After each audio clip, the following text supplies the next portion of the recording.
요한복음 15장 1절부터 우리 8절까지 한번 다 같이 교독하시겠습니다. 요한복음 15장. 내가 참포도나무요 내 아버지는 그 농부라.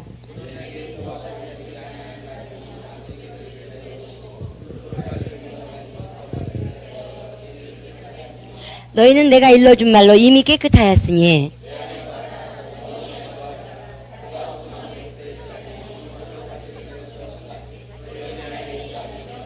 나는 포도나무요 너희는 가지니 저가 내 안에 내가 저 안에 있으면 이 사람은 과실을 많이 맺나니 나를 떠나서는 너희가 아무것도 할 수 없음이라.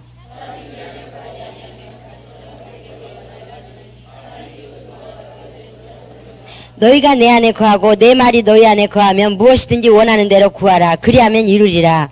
너희가 과실을 많이 맺으면 내 아버지께서 영광을 받으실 것이요 너희가 내 제자가 되리라. 아멘. 예, 에베소서 우리 말씀 한 절 더 읽겠습니다. 에베소서 4장.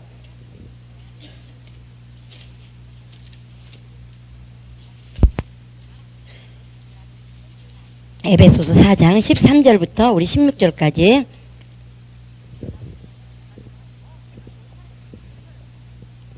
다 같이 합독하시겠습니다. 시작. 우리가 다 하나님의 아들을 믿는 것과 아는 일에 하나가 되어 온전한 사람을 이루어 그리스도의 장성한 분량이 충만한 데까지 이르리니 이제는 우리가 이제부터 어린아이가 되지 아니하여 사람의 계술과 간사한 유혹에 빠져 모든 교훈의 풍조에 밀려 요동치 않게 하려 함이라. 오직 사랑 안에서 참된 것을 하여 범사에 그에게까지 자랄지라. 그는 머리니 곧 그리스도라. 그에게서 온몸이 각 마디를 통하여 도움을 입음으로 연락하고 상합하여 각 지체의 분량대로 역사하여 그 몸을 자라게 하며 사랑 안에서 스스로 세우느니라.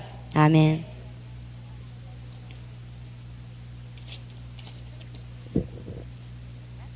오늘은 교회론에 대해서, 이번 주간에는 교회론에 대해서 하겠습니다. 오늘은 평신도가 알아야 될 교회론, 내일은 지도자가 알아야 될 교회론, 다 교회론에 관한 겁니다만, 셋째 날은 우리 교회가 교회론에 대한 것으로 인해서 취해야 될 자세와 또 앞으로의 교회의 방향과 목회 철학과 이런 모든 것들을 다루는 그런 시간으로 하겠습니다. 그래서 오늘은 교회론에 대해서 하겠는데요.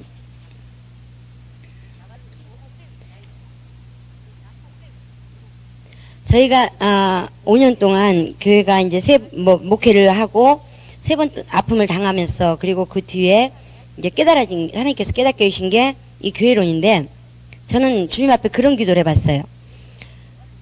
저한테 말고 다른 목사님에게 또는 더 훌륭한 사람에게 이런 교회론을 깨닫게 하셨더라면 제약도 많이 안 받으시고 또 온전하게 많은 사람에게 전파될 수 있었을 텐데, 하필이면 저 같은 사람한테 이 귀한 것을 깨닫게 해주셔가지고 그것이 굉장히 이렇게 퍼져나가고 많이 알려져야 되는데 그러지를 못했거든요. 그래서 제가 굉장히 안타까워했던, 많은 세월 동안 그게 제일 안타까웠어요. 주님께서 가르쳐 주신 건 얼마나 귀한 거라는 걸 제가 알거든요. 왜냐면 5년 동안 3번 아픔을 당하면서 교회라는 게 이런 게 아니구나 하는 걸 깨닫는 순간에 주님께서 깨닫게 해주신 그걸 제가 깨달으면서, 이게 보통 귀한 게 아닌데 왜 이렇게 귀한 거를 나 같은 거한테 진짜 어디서 봐도 볼품없고 정말 하잘것없고 온전하지 못한 저한테 이렇게 깨닫게 해주셨을까, 그 생각을 하는데 주님께서 목회자들 앞에서 가리키는 그런 걸 보여주셨어요. 그래서 저는 바로 그게 이어질 줄 알았어요. 그랬는데 참 많은 세월 동안 그게 안 됐습니다만, 어쨌든 어쩌면 이런 그 교회론이 개혁이거든요. 선구자 노릇을 하고 이렇게 예전에 해왔던 많은 교회들이 부분적으로나마 그런 교회라는 것을 희미하게나마 알고 있었어요. 그래서 행하고 있는 데도 있지만, 그러나 대부분이 지금 주님께서 원하시는 교회보다는 사람들이 생각하는 교회로 많이 흘러가고 있고, 또 그게 보편화돼 버렸기 때문에 오히려 이렇게 한다 그러면 뭔가 이상한 것처럼 그렇게 생각이 들 정도로 교회들이 지금 거의가 다 인본주의 목회를 하고 있습니다. 그리고 교회가 하나님께서 원하시고 기뻐하시는 교회로 흘러가는 것이 아니라 사람들이 원하는 모양에 맞춰서 교회가 흘러가고 있어요. 근데 그거에 대해서 이제 물론 저는 그런 생각을 해요. 제가 만약에 사모가 아니었으면 어쩌면 목사라면 어쩌면 제약을 받지 않고 더 빨리 확산될 수 있지 않았을까, 그런 생각도 해보고, 또 우리나라에서 이게 이렇게 깨닫게 해주신 게 우리나라가 아니고 만약에 미국이나 외국이라면 거기서는 더 확산이 빨리 됐을 것 같아요. 왜냐하면 체질을 바꿀 필요가 없으니까. 그들은 이미 기본 바탕이 다 돼 있거든요. 하나님 반드시 살아계시고 그 하나님께서 모든 만물을 주관하시고 모든 것을 하나님께서 하신다는 것을 이미 밑에서부터 배어 있거든요. 그들은. 그래서 참 멋있는 게 뭐냐면 그들은 이렇게 물론 다 그렇진 않을 거예요. 그러나 대부분이 그래요. 대통령이 되기 위해서 막 둘이 싸웁니다. 그러다가 대통령이 딱 한 사람이 돼요. 그럼 그 다음 그러니까 떨어진 사람은 얼른 그 대통령 밑으로 가서 대통령이 일 잘할 수 있도록 서포팅을 해요. 돕는 자로서 활동을 해요. 근데 우리나라는 그렇지 않거든요.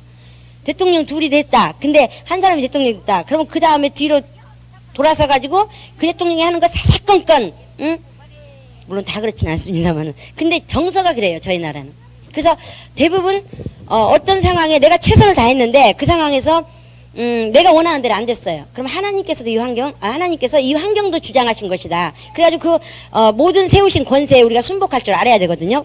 우리 말씀에 나오잖아요. 근데 우리는 우리 삶 속에서 하나님께서 모든 권세의 주관자시라는 걸, 그 뒤 배경에서 하나님께서 일하신다는 걸 우리가 알지 못하기 때문에 어떤 순간에도 하나님께서 그 환경을 주장하신다는 것을 인정하지 않아요. 그러다 보니까 어떻게든지 그 환경을 바꾸려고 하는 그런 저돌적인 행동이라든가 그런 것들이 비일비재하게 나타나고 또 그런 모든 것이 어쩌면 풍습처럼 체질처럼 바뀌어버린 나라가 우리나라거든요. 그래서 참 아쉬움이 있는데 그래서 이것을 이렇게 그 교회론이 제가 그래서 교회론을 이해하도록 돕기 위해서 굉장히 고민을 많이 했어요. 왜냐면 이 교회론을 나중에 이제 제가 노골적으로 내일은 막 노골적으로 들어갑니다. 완전히 해버릴 거예요. 왜냐면 그전까지는 제가 시험 들까봐 상처받을까봐 혹시라도 그런 것에 마음이 막혀서 오히려 신앙생활 방해될까봐 굉장히 돌려서 비유로 많이 얘기를 했어요.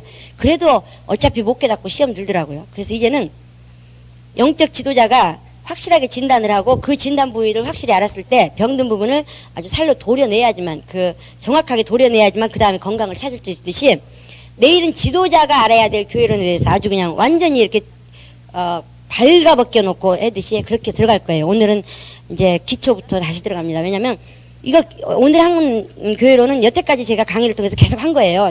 덧붙인 것도 없고 덜 붙인 것도 없는데 다만 내일은 그런 교회론에 우리가 그런 교회론을 알고 있는 자라면 그 정도로 살아온 자라면 이제는 지도자로서 우리가 하나님의 교회가 음부의 권세가 이기지 못하는 교회가 세워지기까지 우리가 어떻게 행동을 해야 되는가 이런 거에 대해서 다루기로 하고요. 그다음에 내일 다음 이제 수요일 날은 앞으로 우리 교회가 어떻게 갈 것인가. 그래서 여러분들이 어떻게 동역을 해야 되는가 이런 것들에 대해서 아주 노골적으로 다루기로 하겠습니다. 왜냐하면 우리가 비유로 말을 하고 돌려서 얘기를 하면 못 깨닫는 사람들이 많아요. 노골적으로 찝어줘야지만 아는 사람들이 많이 있어요. 근데 사실 그래요. 저는 제가 하나님을 안다는 경험하는 그런 순간부터 시작해서 영혼을 하나님께서 얼마나 귀히 여기시고 그 영혼을 사랑하시고 또 그 영혼들에 대해서 관심을 가지시고 계시고 우리는 그 영혼을 양육하는 자라는 그런 제가 사명을 받은 다음부터 저는 항상 그렇게 생각했어요. 어떤 일을 위해서 영혼을 생각하는 것이 아니라 그 영혼을 위해서 일을 준비하는 그렇게 생각했고 그런데 그것이 우리 교회만 생각하는 것이 아니라 우리는 하나님 나라의 시민이기 때문에 적어도 우리 교회만 내 교회냐 우리 교회냐 그게 아니에요. 전 세계에 있는 교회가 다 우리 교회예요. 그러면 전 세계에 있는 영혼들이 다 우리 영혼이에요. 우리 하나님의 영혼이란 말이죠. 그렇게 대했어요. 항상 제 자세는. 물론 주님이 주신 위치, 주님이 주신 직분은 여기에요. 그러니까 여기를 초월하면 안 돼요. 그러나 어떤 환경, 어떤 상황, 어떤 곳에 부딪힐다 할지라도 거기서 만나는 영혼들을 하나님의 영혼이라는 것 때문에 그 영혼에 대한 자세로 말을 해줬고 그 영혼을 대하는 자세로 대해줬지 나를 위해서 그들을 희생한다든가 어떤 교회를 위해서 그들을 희생시키는 그런 식으로 대화를 해준다든가 상담을 해준다든가 그렇게 행동을 한 적은 없어요. 왜냐하면 하나님 앞에 가서 제가 주님 앞에 그들에 대한 그렇게 대화했던 것이 비록 농담이라 할지라도 그들을 제가 실족하게 한다든가 그들에게 대한 자세에서 그들이 상처를 입는다든가 이렇게 되면 만약에 제가 고의적으로 제 감정이나 어떤 그런 걸로 인해서 그렇게 된다면 주님 앞에 제가 설 때 부끄럽고 또 주님이 저한테 책임을 묻게 되면 제가 저한테 손해거든요. 하나님 모른다면 모르지만 아는 이상은 그렇게 할 수가 없었거든요. 근데 노골적으로 말씀드리면 제가 이 다루는 교회론은 교회론 말씀드릴 때에 제가 이것을 이게 지금 10년 전부터 제가 깨달은 걸 써왔던 거고 그 다음에 여기다 그 다음에 이제 5년 동안 실천하고 나서 그 다음에 여기다 쓴 거거든요. 근데 여기도 밝혔지만은 첫 번째 제가 조금 전에도 말씀드렸습니다만 이 교회를 누구한테 해야 되냐면 목회자들에게 해야 돼요. 그게 제가 참 왜 하나님께서 나 같은 자를 이 자리에 세우실까? 제가 사모가 아니라면 아마 목사라면 또 목회자라면 이 자리에 쓰기가 너무너무 어쩌면 굉장히 좋았을지도 몰라요. 아니 주님의 주님께서 깨닫게 해주신 그것이 굉장히 전파되기도 쉬웠고 확산되기도 쉬웠고 엄청 좋았을 것 같아요. 근데 오늘도 제가 막 기도하면서 엄청 울었던 것은 하나님의 뜻이 너무 거룩하고 그 하나님의 뜻이 그 하나님의 뜻이 퍼져나가야 되는데 그 하나님의 뜻이 막 이렇게 드러나야 되는데 저는 그렇게 드러낼 정도로의 그런 영역도 없고 영감도 없고 그런 어떤 준비 자세가 아직 안 돼 있단 말이죠. 그러니까 막 방방 뛰는 거예요. 막 어떻게 해요. 이 큰 거를 이 귀한 거를 이 거룩한 것이 좀 더 많이 드러나게 해야 되고 좀 더 많이 나타나야 되는데 제 힘으로는 그걸 할 수가 없는데 왜 저 같은 걸 불러가지고 이런 걸 하십니까? 하면서 막 오늘도 막 준비하면서 굉장히 울었습니다만은 그래서 제가 교회를 들고 쓸 때마다 어저께는 평택사명교회 가서 제가 아주 진짜 막힘이 없이 아주 어저께처럼 스트레스 해소된 날은 없을 거예요. 왜? 그 교회야 저하고 무슨 상관입니까? 앉아있는 사람들이 저에게, 차장님이 내 사정을 알고 아마 나를 치는 걸 거야. 이런 생각을 할 사람이 있을 거라는 생각을 할 필요가 있습니까? 아니면, 이 교회 상황이 어떻게 돌아가는데 지금 이 상황에서 이 교회를 이렇게 얘기하면 상처를 받겠지. 그 생각을 할 필요가 있습니까? 그러니까 그냥 망설일 필요도 없이 하나님께서 말씀하시고자 하시는 거 깨달은 걸 하다 보니까 2시간을 해버렸어요. 근데, 너무 신나게 했어요. 그러면서 제가 그랬어요. 제가 성경 한 구절도 안 찾았어요. 왜냐면 해주고 싶은 말이 너무 많았기 때문에 제가 그랬어요. 나는 여러분의 영혼을 진심으로 사랑합니다. 우리 교회는 아닌데 사랑하냐고? 아니요. 하나님의 영혼이기 때문에 사랑합니다. 저는 하나님의 일을 하는 사람이기 때문에. 근데 그것을 당신들보다 여러분들보다 먼저 앞서간 그 노하우와 주님이 어떨 때 간섭하시고 어떨 때 사랑하시고 어떻게 사랑하시고 어떤 상황에서 어떤 자세에서 주님께 더 관심을 가지시고 이런 것들을 아는 자로서 주고 싶은 거예요. 주고 싶은 거예요. 그 주고 싶은 욕심. 하지만 받을 만한 사람만 받지 다 받지는 않죠. 그게 참 마음이 아파가지고 막 아쉬워가지고 막 강의를 했는데 근데다가 또 그 목사님은 그 교회 목사님은 저보다 젊고 또 저보다 목회 늦게 시작하셨거든요. 그러니까 과감하게 막 그냥 얘기할 수가 있죠.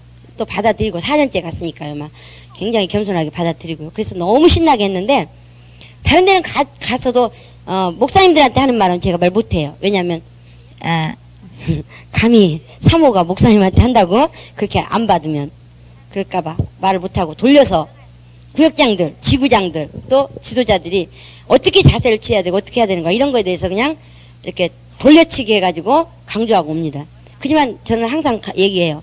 목사님이 제일 먼저 은혜를 받으셔야 됩니다. 부족하지만 목사님께서 여기서 변화 안 되면 절대적으로 이 강의는 하나만 합니다. 오히려 더 방해가 됩니다. 그런 얘기를 해요.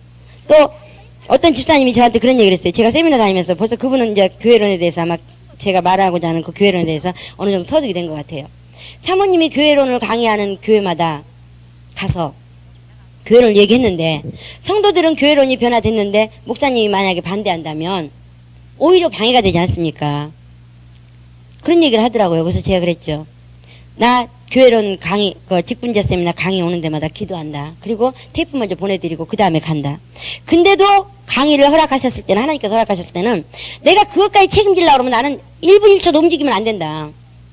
그 나머지는 하나님께서 책임지시도록 하고 나는 주님께서 쓰라 그랬으니까 그냥 서서 내 할 말만 하나님께서 나에게 깨닫게 해주셔서 그걸 드러내라고 한 그 말만 전하고 오면 내 할 돈은 다 하는 거다. 그것까지 내가 책임지려고 그러면 나는 진짜 쓸 자리가 없다. 쓸 수가 없다. 그런 얘기를 했어요.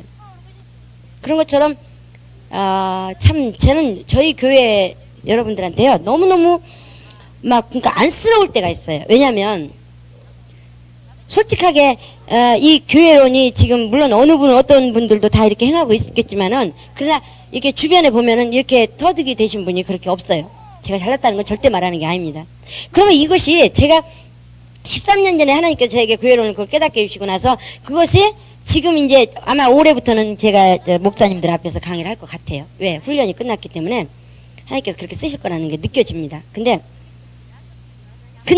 요렇게 되기까지 여기가 뭐였냐? 임상목회지였어요. 임상목회지. 임상목회지가 뭔지 아세요? 실습장소란 말이에요. 실습장소. 제가 그렇게 쓰려고 하는 게 아니라 하나님께서 그렇게 붙여주셔 버렸어요. 그래서 제가 여러분들 뵐 때마다 마음이 아프고 참 혹독한 훈련 받는다. 참 다른 교회에서 이렇게 아마 훈련을 받으면 이렇게까지 안 봐도 되는데 여기가 임상목회다 보니까 여러분 참 그랬잖아요. 6개월에 한 번씩 직분 바꿔가면서 막 교체하고 또 남들이 생각하는 것처럼 굉장히 막 드센 훈련들을 받으셨잖아요. 그래도 참 불평하지 않고 그래도 감사하게 끝까지 인내하시면서 여기까지 오신 거에 대해서 저는 참 여러분 복된 분들이라고 생각해요.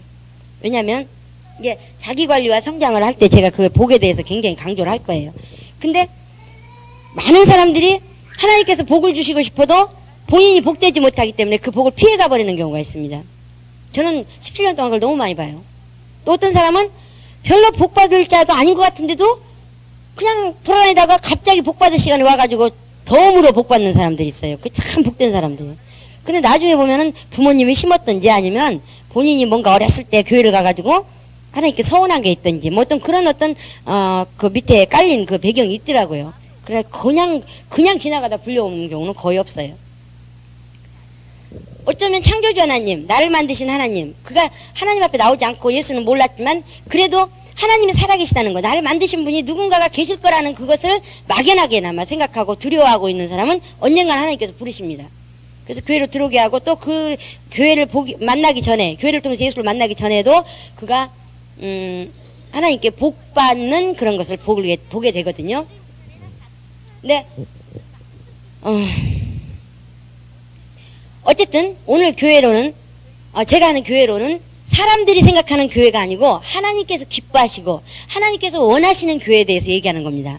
그렇기 때문에 자신의 이론과 경험과 기존 다른 교회에서 다녀왔을 때의 그 교회의 그런 체질들을 가지고 만약에 듣게 되면 이게 부담이 돼요. 그리고 꼭 저렇게 해야지만 되나 이런 생각도 들고 또 저렇게 안 할 수도 있잖아 이렇게 생각을 해요. 그래서 제가 5년 이하 된 목회자는 만나서 대화 안 해요. 왜? 당신은 그렇게 생각하지만 나는 이렇게 생각해. 이럴 수도 있잖아. 이렇게 생각하고 귀한 걸로 받진 않아요. 그러나 적어도 성장이라는 거에 관심을 가지고 교회가 성장해야 된다는 그 목표를 가지고 달려가는 교회는 5년 정도 했다 그러면 반드시 이거에 대해서 엄청나게 귀하게 깨닫게 됩니다. 제가 신성침례교회 가서 세미나를 3년째 했어요. 이번에 올해 갔더니 그 목사님이 이제서야 깨달았대요. 무슨 말인지, 제가 뭘 말하고자 하는 건지, 뭘 그렇게 강조하는 건지, 왜 교회론에 대해서 그렇게 강조를 하는지를 알게 됐대요. 근데 그때가 지금 모르겠어요. 목회가 7년인가? 아마 8년째 될 거예요. 그리고 나서 딱 깨닫고, 그 깨달은 거에 대해서 다른 목사님들과 대화를 하는데 대화가 안 되더래요. 그래서 대화를 못 한대요. 그러니까 자기가 자를 피하니까 교만하다 소리를 한다는 거예요. 근데 대화를 해도 대화가 안 된다는 거예요. 말은 하고 있지만, 다시 말하면 내가 말하고자 하는 의도와 아무 상관없는 대화가 된다는 거죠. 그러니까 별로 이 대화할 가치가 아니니까 대화를 안 하는 거예요. 지금 여러분들이 듣고 있는 교회론이나 또 신앙생활이나 이런 직분론, 영적 성장과 자기관리 이런 모든 것들은요. 진짜 고농축액이에요. 고농축액. 여러분들이 얼마만큼 소화를 하느냐에 따라서 지도자의 위치에서 같이 동역할 수 있느냐 아니면 그냥 평신도로 일을 하느냐. 평신도라는 의미가 그렇습니다만 어쨌든 일을 하느냐 이 차이예요. 그러니까 여러분들 오늘뿐만 아니라 오늘 이제 이왕 오셨으니까 내일하고 모레는 기도 좀 많이 하시고 오세요. 왜냐면 여러분이 기도로 준비한 만큼 분량만큼 깨달아지는 거예요. 우리가 엄마에 대해서 안다. 자기 성장할 때 또 막 얘기하겠습니다만 엄마에 대해서 안다. 태어날 막 이제 어린애한테 저런 애한테 너네 엄마 누구니? 그러면 저기 계세요. 이름도 몰라. 아무것도 몰라. 그냥 우리 엄마. 이거밖에 몰라요. 그래도 모른다고 할 수 있어요? 그것도 안다고 해요. 근데 좀 이제 중학교 정도 올라갔다 그러면 엄마에 대해서 너네 엄마 누구니? 그러면 이름도 얘기할 줄 알고 우리 엄마는 뭐 음식도 뭐 좋아해요. 또 뭐도 얘기할 수 있고 할 수 있어요. 그렇다고 해서 그 아이가 엄마를 아느냐? 물론 안다고 해줘야죠. 그러나 진짜 엄마를 안다면 여자가 자식을 낳아서 그 자식을 키우면서 그 자식에 대한 그 감정들 그런 것들을 지나고 나서 그 다음에 니네 엄마 누구니? 그렇게 얘기했을 때 우리 엄마는 내가 아플 때 울어주고 아플 때 같이 아파해주고 내가 힘들어할 때 보이지 않게 눈물 흘리고 기도하셨던 분 이렇게 얘기할 수 있을 때까지 나를 낳고 잠 못 주무시고 내가 병들었을 때 잠 못 주무시고 애타하시던 분 이렇게 얘기할 수 있는 그런 딸이 된다면, 그런 사람이 된다면 그때는 이제는 엄마를 제대로 안다고 말을 할 수가 있겠죠. 그러니까 우리가 하나님을 안다, 똑같은 하나님의 말씀이더라도 하나님을 안다, 또는 교회를 안다, 또는 뭘 안다 할 때 그 안다는 것이 영적이기 때문에 처음에 여러분들 분량이 믿음이 연약할 때는 어떤 분이 어저께 그런 간증을 하셔요. 처음에 제 강의할 때 무슨 말인지 하나도 못 알아듣겠대요. 그냥 앉아서 그냥 듣기만 했지 뭔 말인지 하나도 못 알아듣겠대요. 근데 세 번째, 네 번째 들으니까 그때는 어머 나도 저렇게 살아야지 어느 그런 그러니까 마음의 결단이 되더라는 거예요. 그러면서 다섯 번째, 여섯 번째 듣고 나니까 그때서는 이제 그렇구나, 저게 이걸 말하는 거구나, 이렇게 깨달아지더라는 거예요. 우리 삶 속에서 참 이게 힘든 게 뭐냐면 우리가 육체를 가지고 있어요. 세상을 살아가고 세상과 같이 어울려 살아야 하는 육체를 가지고 있거든요. 근데 우리 삶은 하늘나라의 시민권으로서 하늘나라의 시민답게 살아야 돼요. 그러니까 이중생활을 해야 되기 때문에 우리가 그 밸런스를 맞춘다는 게 굉장히 힘듭니다. 그러나 우리는 알잖아요. 영혼이 주인이고 육체는 뭐예요? 육체가 육체나 환경이나 똑같은 건데 그것은 뭐예요? 하나의 옷이라는 거. 그렇기 때문에 무엇을 우선으로 해야 되는가를 우리는 알고 있기 때문에 그것을 세상을 넉넉히 끌어갈 수 있고 환경을 끌고 갈 수 있는 자가 될 수 있는 거죠. 그러나 모르는 사람들은 양다리 걸치고 살려니까 너무 힘든 거예요. 신앙생활도 성공해야지 세상 생활도 성공해야지. 이 두 가지를 함께 하려니까 너무 힘든 거죠. 그래서 그렇지만 우리는 확실히 아는 자로서 승리하는 신앙생활을 할 수 있습니다. 오늘은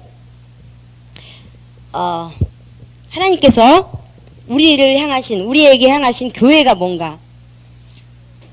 원래 교회라는 의미는 불러내어 모았다 그래가지고 에클레시아라고 합니다. 그리고 성경에서 나오는 우리에게 대한 그 교회의 모습은 주는 그리스도시요 살아계신 하나님의 아들입니다 하고 고백한 자들이 교회예요. 개개인 한 사람 한 사람이. 무슨 말인지 아시겠습니까? 그래서 그 안에 예수 이름을 모실 수가 있는 거예요. 개개인 한 사람 한 사람이 주는 그리스도시요 살아계신 하나님의 아들입니다 하고 고백을 해요. 고백하는 그 배경에 뭐가 있다 그랬어요? 주는 그리스도시요 살아계신 하나님의 아들이다 하는 고백 중에 그 속에 뭐가 있어요? 침례가 있어요. 침례는 뭐예요? 율법이 죄인이라고 율법으로 죄인이라고 정죄한 그 누가? 내가. 율법이 죄인이라고 정죄한 그 내가, 그러니까 죄인이라고 정죄한 나가 어떻게 했어요? 죽었어요. 율법과 함께 죽은 거예요. 죄인은. 무슨 말인지 아시겠습니까? 그리고 누구와 함께 살아요? 예수와 함께 살았어요. 예수와 함께 다시 살았어요. 그래서 반드시 이 과정이 없이는 이것이 그러니까 우리가 형식적으로 그냥 물속에 들어갔다 나오는 걸 말하는 게 아니에요. 이 고백 속에서 내 안의 고백 속에서 실질적으로 율법이 죄인이라고 정죄해버린 나가 정말 죽었냐 이거예요. 정말 죽었냐 이거예요. 진짜 죽고 그 다음에 예수로 말미암아 내가 살았다면 나는 하나님의 아들이다 이거예요. 하나님의 자녀다 이거예요. 그걸 누가 증거해줘요? 누가 확증해줘요? 성령께서. 그러니까 성령으로 말미암아 예수 이름을 영접하는 순간에 성령으로 말미암아 우리는 뭐가 됐어요? 하나님의 아들이 됐어요. 하나님의 자녀가 됐단 말이죠. 그래서 성령에 의해서 예수를 주인으로 모셨다는 말은 예수 이름으로 오신 성령 하나님을 말하는 거예요. 그렇죠? 그래서 성령 하나님이 나의 주인이 되셔서 나에게 모든 역사를 하시는 건데 그 성령 하나님으로 말미암아 우리가 이제 이 신앙생활을 하는 거예요. 이 땅에서. 하나님을 섬기는 삶을. 근데 그래서 성령으로 말미암아 행하다가 갑자기 육체로 돌아가요. 율법으로 돌아가요. 그러면 다시 예수님 보고 다시 죽어주세요 하는 것과 똑같은 거예요. 그러니까 우리는 성령으로 말미암아 하나님의 자녀라는 것이 확증돼 버렸다면 다시는 율법으로 돌아가면 안 되는 거예요. 율법은 옛 남편이고 복음은 예수는 새 남편이에요. 새 남편한테 시집 왔으면 새 남편하고 살아야지 옛 남편으로 다시 돌아간다면 새 남편이 어떻겠어요? 근데 너무 재밌는 그 표현은 제가 재작년에 그 후안 카를로스 목사님이 그 표현을 한 거에 대해서 굉장히 제가 이렇게 충격을 받았는데 뭐라는 줄 아세요? 거기 책에 보면 후안 카를로스 목사님이 참 재미있는 사람들이 참 재미있다. 분명히 남편에게서 피값 주고 옛날 남편에서 피값 주고 당신을 사줬다 이거예요. 그래갖고 새 남편으로 시집 왔어요. 근데 맨날 와서 하는 말이 옛 남편한테 가서 다시 또 가서 응? 옛 남편한테 가서 두드려 맞고 와가지고 자기가 직접 안 가도 되는데 가가지고 두드려 맞고 와가지고 내 남편이 날 때렸어요. 옛날 남편이 날 때렸어요. 예수님한테 도와주세요 도와주세요 그런다는 거예요. 이 얼마나 예수님을 괴롭히는 거냐 이거예요. 응? 이미 피값 주고 옛 남편으로부터 피값을 주고 사줬는데 그래가지고 다시는 이 사람과 상관없는 건데 다시 뚫어와가지고 가서 어디 터지고 와가지고 응? 예수님 나 좀 살려주세요. 옛 남편이 날 또 때렸어요. 안 가면 될 거 아니야. 안 가면 될 거 아니야. 옛날에 그런 어떤 분이 이제 저희 교회에 나오셨는데 그분이 참 제가 그분을 굉장히 정죄를 많이 했는데 남편이 있어요. 자식도 둘이나 있고 남편이 선생님이에요. 근데 바람 나가지고 춤바람 나가지고 춤 선생하고 이제 와서 응? 사는데 그 춤 선생이 우리 교회 와가지고 은혜를 받아버렸네. 그래가지고 그냥 응? 그 예수를 확실히 알아버렸어요. 갖고는 근데 그 여자는 안 떨어지는 거야. 응? 어떻게든지 같이 산다고 이혼도 안 돼 있고 그러는데 갖고 근데 또 이 춤 남편이 가라고 막 때려요. 춤 저기 한 남편이 막 빨리 가라고. 그러니까 맨날 저한테 와가지고 사모님 저 사람이 날 때려요. 그래서 속으로 가면 될 거 아니야. 엄마 맞기 싫으면 가면 될 거 아니야. 이거 보면서 그 생각이 났어요. 그 사람 생각이 났어. 바보같이 니네 남편 있으니까 가면 될 거 아니야. 왜 여기서 어디 터지면서 어떻게 해요 그러고 앉아있지. 나 참 이해가 안 된다고 그 얘기를 한 적이 있거든요. 똑같아요 우리 삶이. 응? 아니 이미 예수께서 십자가에서 피값을 줘가면서 이미 값을 치러버리고 여기서 이제 예수로 말미암아 우리가 원 대가를 치르고 나온 게 아니잖아요. 그쵸? 오로지 예수의 피값 때문에 나온 거예요. 그래서 새 남편, 우리 남편 누구예요? 예수예요. 마지막 날에 신랑 되신 예수님을 맞이하는 그리스도의 몸의 모습, 신부의 모습으로 모두가 지체가 하나가 돼가지고 들어가는 거예요. 세례 예루살렘 성에 단장한 신부의 모습으로. 근데 맨날 가서 얻어 터지고 와가지고 옛날 남편이 날 때렸어요. 어떻게 하면 좋아요? 뭐 이래가면서 하면 그게 영적 간음이다 이런 거예요. 영적 간음.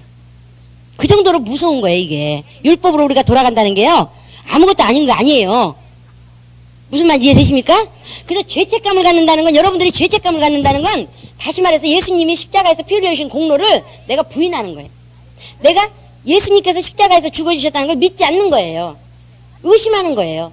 그러니까 내가 죄가 너무 많아서, 옛날에 예수님께서 한번 죽어주셨는데, 그래도 또 죄가 살아납니다. 그러니까 다시 한 번만 죽어주시는 것과 똑같은 행위라는 거예요. 그러니까 우리가 피 흘리기까지 싸워서 이겨야 되는 게 뭐냐? 나는 이미 율법으로 죽었다. 지금 내가 살고 있는 나는 누구냐? 누구예요? 예수로 말미암아 거듭난.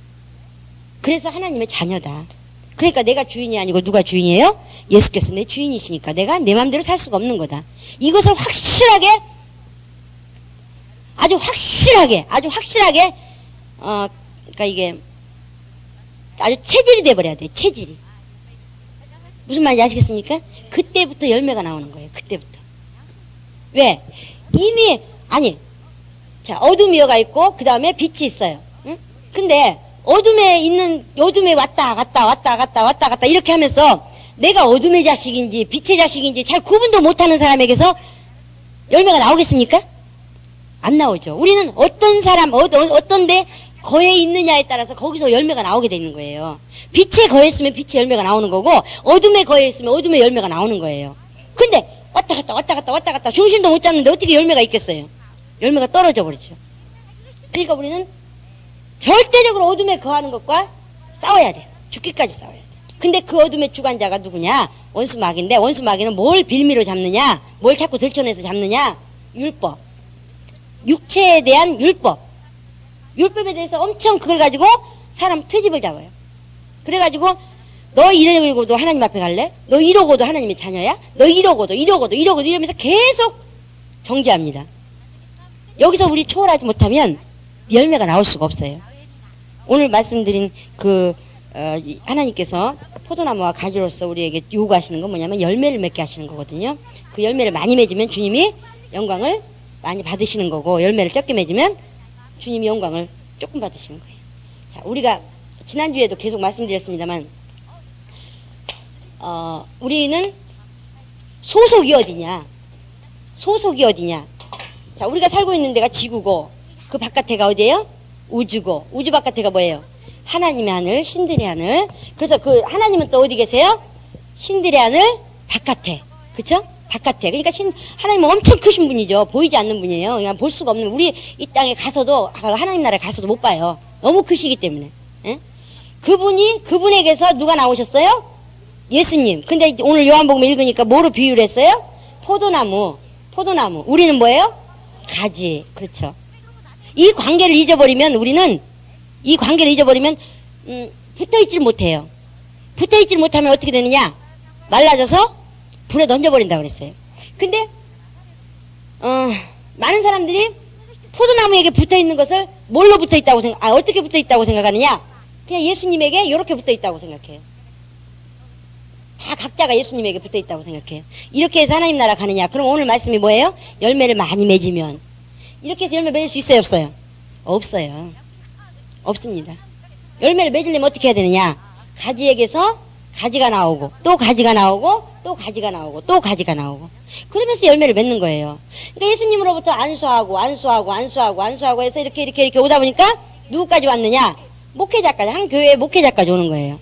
그래서 그 목회자가 다시 가지치기가 돼가지고 예수님께 붙고. 무슨 말인지 아시겠습니까? 그러면 여러분들은 목회자에게 연결된 가지예요. 그쵸? 스스로 예수님께 붙어 있는 게 아니에요. 홀로 붙어 있는 게 아니에요. 하나님께서 원하시는, 요한계시록 21장.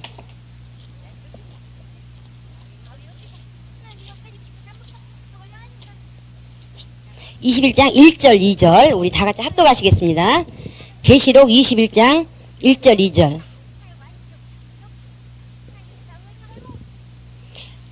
다 찾으셨어요? 시작. 또 내가 새 하늘과 새 땅을 보니 처음 하늘과 처음 땅이 없어졌고 바다도 다시 있지 않더라. 또 내가 보매 거룩한 성 새 예루살렘이 하나님께로부터 하늘에서 내려오니 그 예비한 것이 신부가 남편을 위하여 단장한 것 같더라 그랬어요.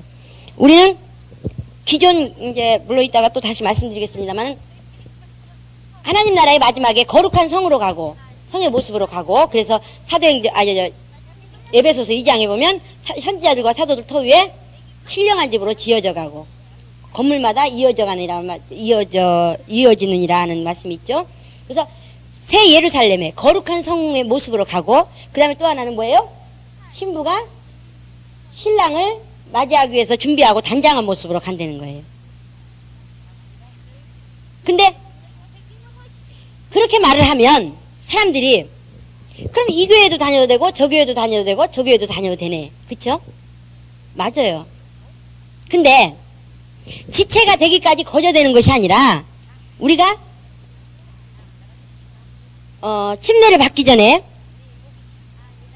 우리가 누가 주인이었어요? 우리 삶 속에서 내가 주인이었었어요. 근데 성경에는 누가 주인이라고 돼 있어요? 마귀가 주인이었대요. 내가 알기로는 예수 믿기 전에 분명히 내가 주인 노릇을 했거든요. 내 의지로. 근데 성경에는 뭐라고 그랬냐면 너희 아비의 욕심을 따라 너희 아비에게 누가 아비예요? 마귀. 원수 마귀가 우리 아비였었어요. 그랬는데 거기서 어떻게 했어요? 빠져나왔어요. 예수 이름으로. 그래가지고 누가 주인이에요 이제? 예수께서 주인이에요. 그쵸? 그런데 마귀에게 종로로 됐던 시간이 너무 오랜 시간 동안 종로를 했어요. 그러니까 갓 태어난 애들은 그 시간이 짧기 때문에 쉽게 하나님의 체질로 바뀌어버려요. 그러나 세상에서 마귀 밑에서 오래 산 사람들은 그 체질이 바뀌는데 굉장히 오래 걸려요. 그거 비유로 그 사건이 어디에 있냐면 출애굽이에요. 바로의 밑에서 종로로 자던 이스라엘이 홍해를 건너서 선택받은 하나님의 백성이 되는 거는 순간이었어요. 그쵸? 3일밖에 안 걸렸죠. 네? 3일이 아니라 홍해 건너는 시간이니까 하루밖에 안 걸렸어요. 그래서 종으로 있다가 뭐가 됐어요? 하나님의 선택받은 백성이 됐어요. 근데 그들의 마음속에서는 항상 뭐가 남아있었어요? 종의 기질이 남아있었어요. 종의 체질이. 그래갖고 조금만 힘든 일이 오면 뭐예요? 내가 바로 밑에 있었더라면 고기나 실컷 먹어보지. 내가 바로 밑에 있었더라면 물이나 실컷 먹지. 내가 바로 밑에 있었더라면 잠이나 편히 자지. 이런 불평을 계속해요. 그쵸? 우리가 예수 믿는다고 하면서 마귀 밑에서 빠져나왔지만 그래서 마귀의 자녀였고 마귀의 종이었지만 예수를 영접하고 나서 하나님의 자녀가 됐는데도 체질이 바뀌기까지는 맨날 그래요. 응? 차라리 예수 안 믿었으면 덜 힘든데, 뭘 안 했으면 덜 힘든데, 뭐 했으면 되는데, 맨날 그 생각을 해요. 그러면, 왕이 돼가지고 맨날, 아이고, 내가 거지로 살 때가 편했는데, 내가 거지돼 그냥 거지로 돌아갈까? 아이고, 거지처럼 사는 걸로 그냥 다시 가? 이러고 있으면 왕 노릇 할 수 있어요, 없어요? 없어요. 왕이면 왕답게, 여봐라 해서 내가 왕의 권세를 가지고, 뭔가 일을 할 생각을 해야지. 맨날, 나는 거지가 좋았어. 거지 때가 좋았어. 아이, 거지로 다시 갔으면 좋겠다. 이러고 있으면 왕의 헬로로서 하나도 못해요. 똑같아요. 우리가 하나님 자녀라고 하면서도 하나님 자녀면 왕이에요, 왕. 왕자, 공주지만 왕 노릇하는 거예요. 그런데 그러면서도 왕적인 권위를 가지고 있으면서도 권세를 가지고 있으면서도 맨날 마귀 품에 있었던 그런 행습과 그런 빛에 거하지 못하고 어둠에 거하는 그 속에서 맨날 머무른다면 우리가 하나님 일을 할 수 있겠어요? 하나님의 자녀로서 그 일을 할 수 있겠습니까? 못하는 거예요. 그래서 마귀의 그 마귀의 품에 있을 때, 마귀의 밑에 있을 때 나오는 그 모든 체질이 바뀌어서 이제 나의 아버지는 오로지 예수입니다. 그러니까 하나님입니다. 그래서 그 하나님의 자녀입니다 하는 그런 체질이 돼버린 다음에 지체가 되는 거예요. 무슨 말인지 아시겠습니까? 그 체질을 바꾸는 장소가 어디냐? 교회예요. 그래서 교회는 논산훈련소예요. 논산훈련소. 제가 다시 말씀드리면 군인 되기 전에 뭐 어디 가요? 훈련소. 거기가 고달퍼요, 편해요. 그래서 교회는 절대적으로 아유 저 사람 우리 교회 안 나왔으면 좋겠어. 수준이 안 맞아. 저 사람 우리 교회 나오니까 교회가 덕이 안 돼. 이런 소리 하면 돼요, 안 돼요? 안 돼요. 여기는 온전한 자가 오는 게 아니에요. 넘어지고 깨지고 터지고 엎어지고 자빠지고 해가면서 뭐가 돼가는 거예요? 하나님의 자녀의 체질로 바뀌어가는 거예요. 그래서 지체가 돼서 붙는 순간까지. 그래서 제가 그 전에 그렇게 말하면 여기서 훈련받다가 고달프면 어떻게 해요? 여기만 교회냐? 딴 데도 있지. 요거 PR 도피처가 생겨버리잖아요. 그래서 그동안에 몽학선생처럼 초보적인 단계에서 이 교회 떠나면 어떻게 돼요? 저주야. 떨어져 나가면 안 돼 하고 가르쳤던 것이 뭐냐면 교회론이었어요. 그게 틀리다는 게 아니에요. 무슨 말인지 아시겠습니까? 틀리다는 게 아니에요. 제가 다른 교회 가서 다른 교회도 지금도 다른 교회 집사님들이나 다른 교회 성도들 기억을 잘 못해요. 왜냐?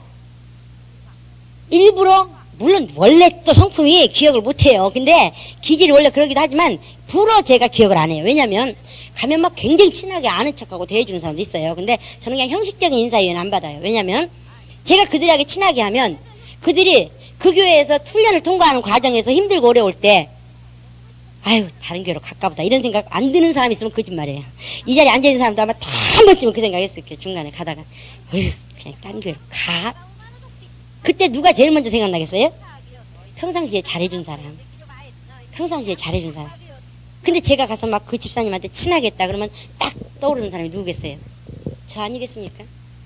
제가 교회론을 알고 그 영혼을 위하는 게 어떤 건지 알고 사는 방법이 어떤 건지 아는데 만약에 그 영혼에게 친하게 대해주면 그 영혼이 훈련을 통과할 때 통로를 만들어줘. 그러니까 그 피할 수 있는 통로를 제공하는 역할을 하는데 제가 그럴 수는 없었어요. 그래서 저는 교회를 뚫리고 난 다음부터 절대적으로 어디 교회 가든 간에 영혼들한테 친한 척 안 합니다. 물론 우리 교인들한테도 별로 친한 척 안 해요. 왜냐하면 나는요 목사님 사모님하고 더 친하고 싶어요. 사모님 말은 듣겠는데요 우리 구역장 말은 싫어요. 이렇게 돼버리면 그 영혼을 죽이는 일이니까. 그래서 저는 절대 밑에 있는 새로운 영혼들 친한 척 안 해요. 물론 반가워서 인사는 하고 기도는 해주고 붙잡고 인사는 해요. 그렇지만 그 영혼이 나하고 더 친하기 때문에 구역장을 무시하는 행위가 나오면 그 영혼을 죽이는 역할을 하거든요. 근데 그 영혼이 섭섭해도 할 수 없어요. 제가 친한 척 또 친해서 특별히 구역장을 무시하고 나한테 무슨 일이 있을 때 찾아올 정도로 그런 통로를 주면 그 영혼을 제가 멸망하는 길로 돕는 역할을 하는 거거든요. 그러니까 우리가 하나님에 대해서 알면 알수록 행동이 선이 분명히 그어져요. 함부로 행동하지 않아요. 그러나 우리가 그걸 알지 못하면 모든 것이 다 하나님 일이야. 모든 것이 다. 무절제하게 그냥 많이만 하면 돼. 아니요, 그렇지 않아요.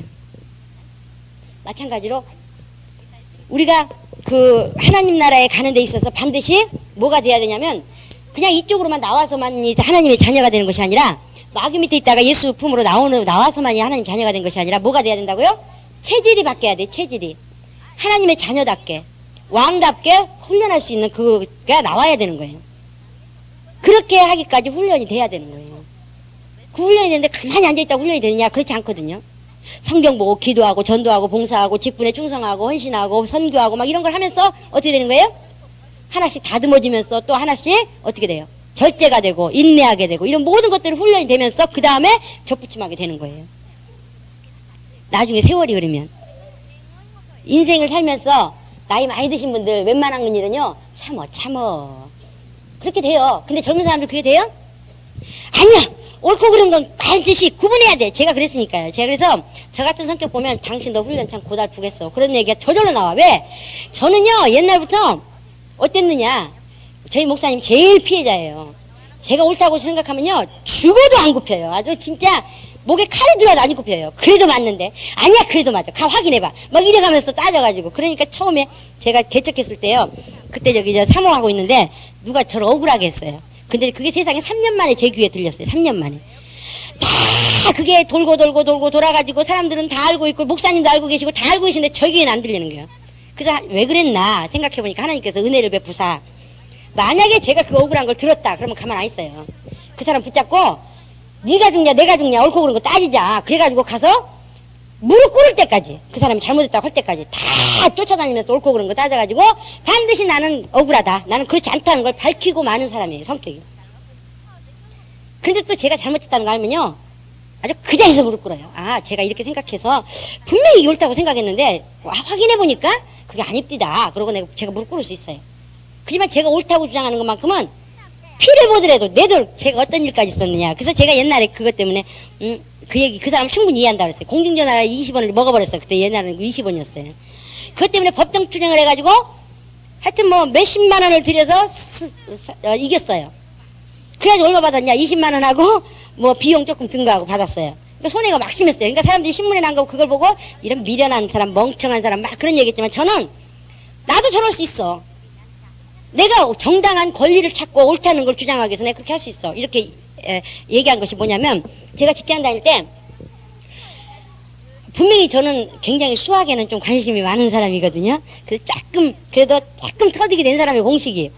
아 근데 이 숫자를 잘못 계산해가지고 계장이 돈이 나왔는데 그 활동비가 나왔는데 돈이 남는 거예요. 지급하고. 그래서 내가 아무리 격리직 직원이 더 정확하지 우리가 더 정확하겠습니까? 돈이 남을 리가 없습니다. 그랬더니 아니 남았대 분명히. 갖고 회식하러 가재. 근데 저는 아무리 생각해도 남을 리가 없어. 그래서 어떻게 계산하셨습니까? 그랬더니 요렇게 계산했다 그러더라고요. 그래서 내가 그건 틀렸습니다. 방식이 틀렸습니다. 그렇게 계산하는 거 아닙니다. 그랬더니 아 어쨌든 돈만 남았으면 되지 무슨 상관이냐. 그래서 아닙니다. 그래도 또 올바로 똑바로 따져야 된다 해가지고 끝까지 따져가지고 과장님이 그걸 알게 됐어요. 그래가지고 이미 회식은 다 해서 먹어버렸는데 돈 없어져 버렸는데 해갖고 미스 양말이 맞다고 그랬어요. 그러니까 계장님 하시는 말씀이 그래 너 잘났어. 그러니까 그 돈 네가 메꿔 넣어 그랬어. 내가 내면서도 그랬어요. 돈 내면서도 하나도 아깝지 않은 거예요. 왜? 내가 맞았다는 것을 증명했으니까. 그 정도로 제가 어리석고 세상에 대해서 둔하고 푼수 같고 근데 하여튼 고집이 그런 기질이 있어요. 아주 지독한 기질. 근데 뭔 얘기하다 여기까지 왔지. 예.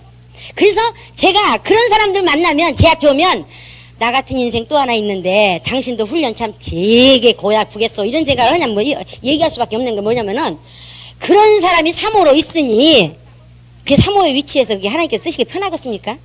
그러니까 요리 다듬고 저리 다듬고 저리 치고 요리 치고 이거 훈련을 시키시는데 이제 나중에 생각도 못하는 생각했다가 또 어떻게 하니까 아버지 잘못했어요. 아니 저 그렇다는 게 아니고요. 그냥 아버지 그게 아니고요. 아버지 저 그냥 그렇다는 거예요. 저 잘못했어요. 이렇게 돼버리더라고요. 한 몇 대 얻어맞고 나니까 응?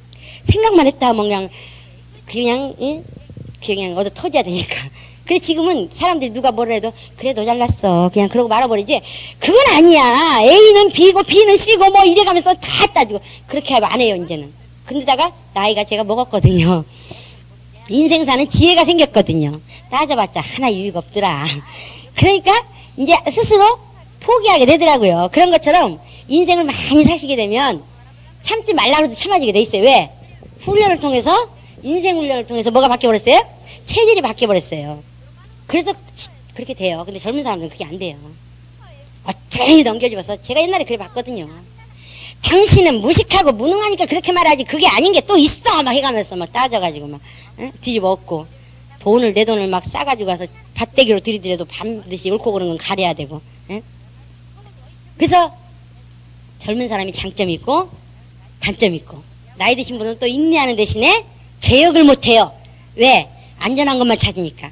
그러니까 또 그것도 참 단점이에요.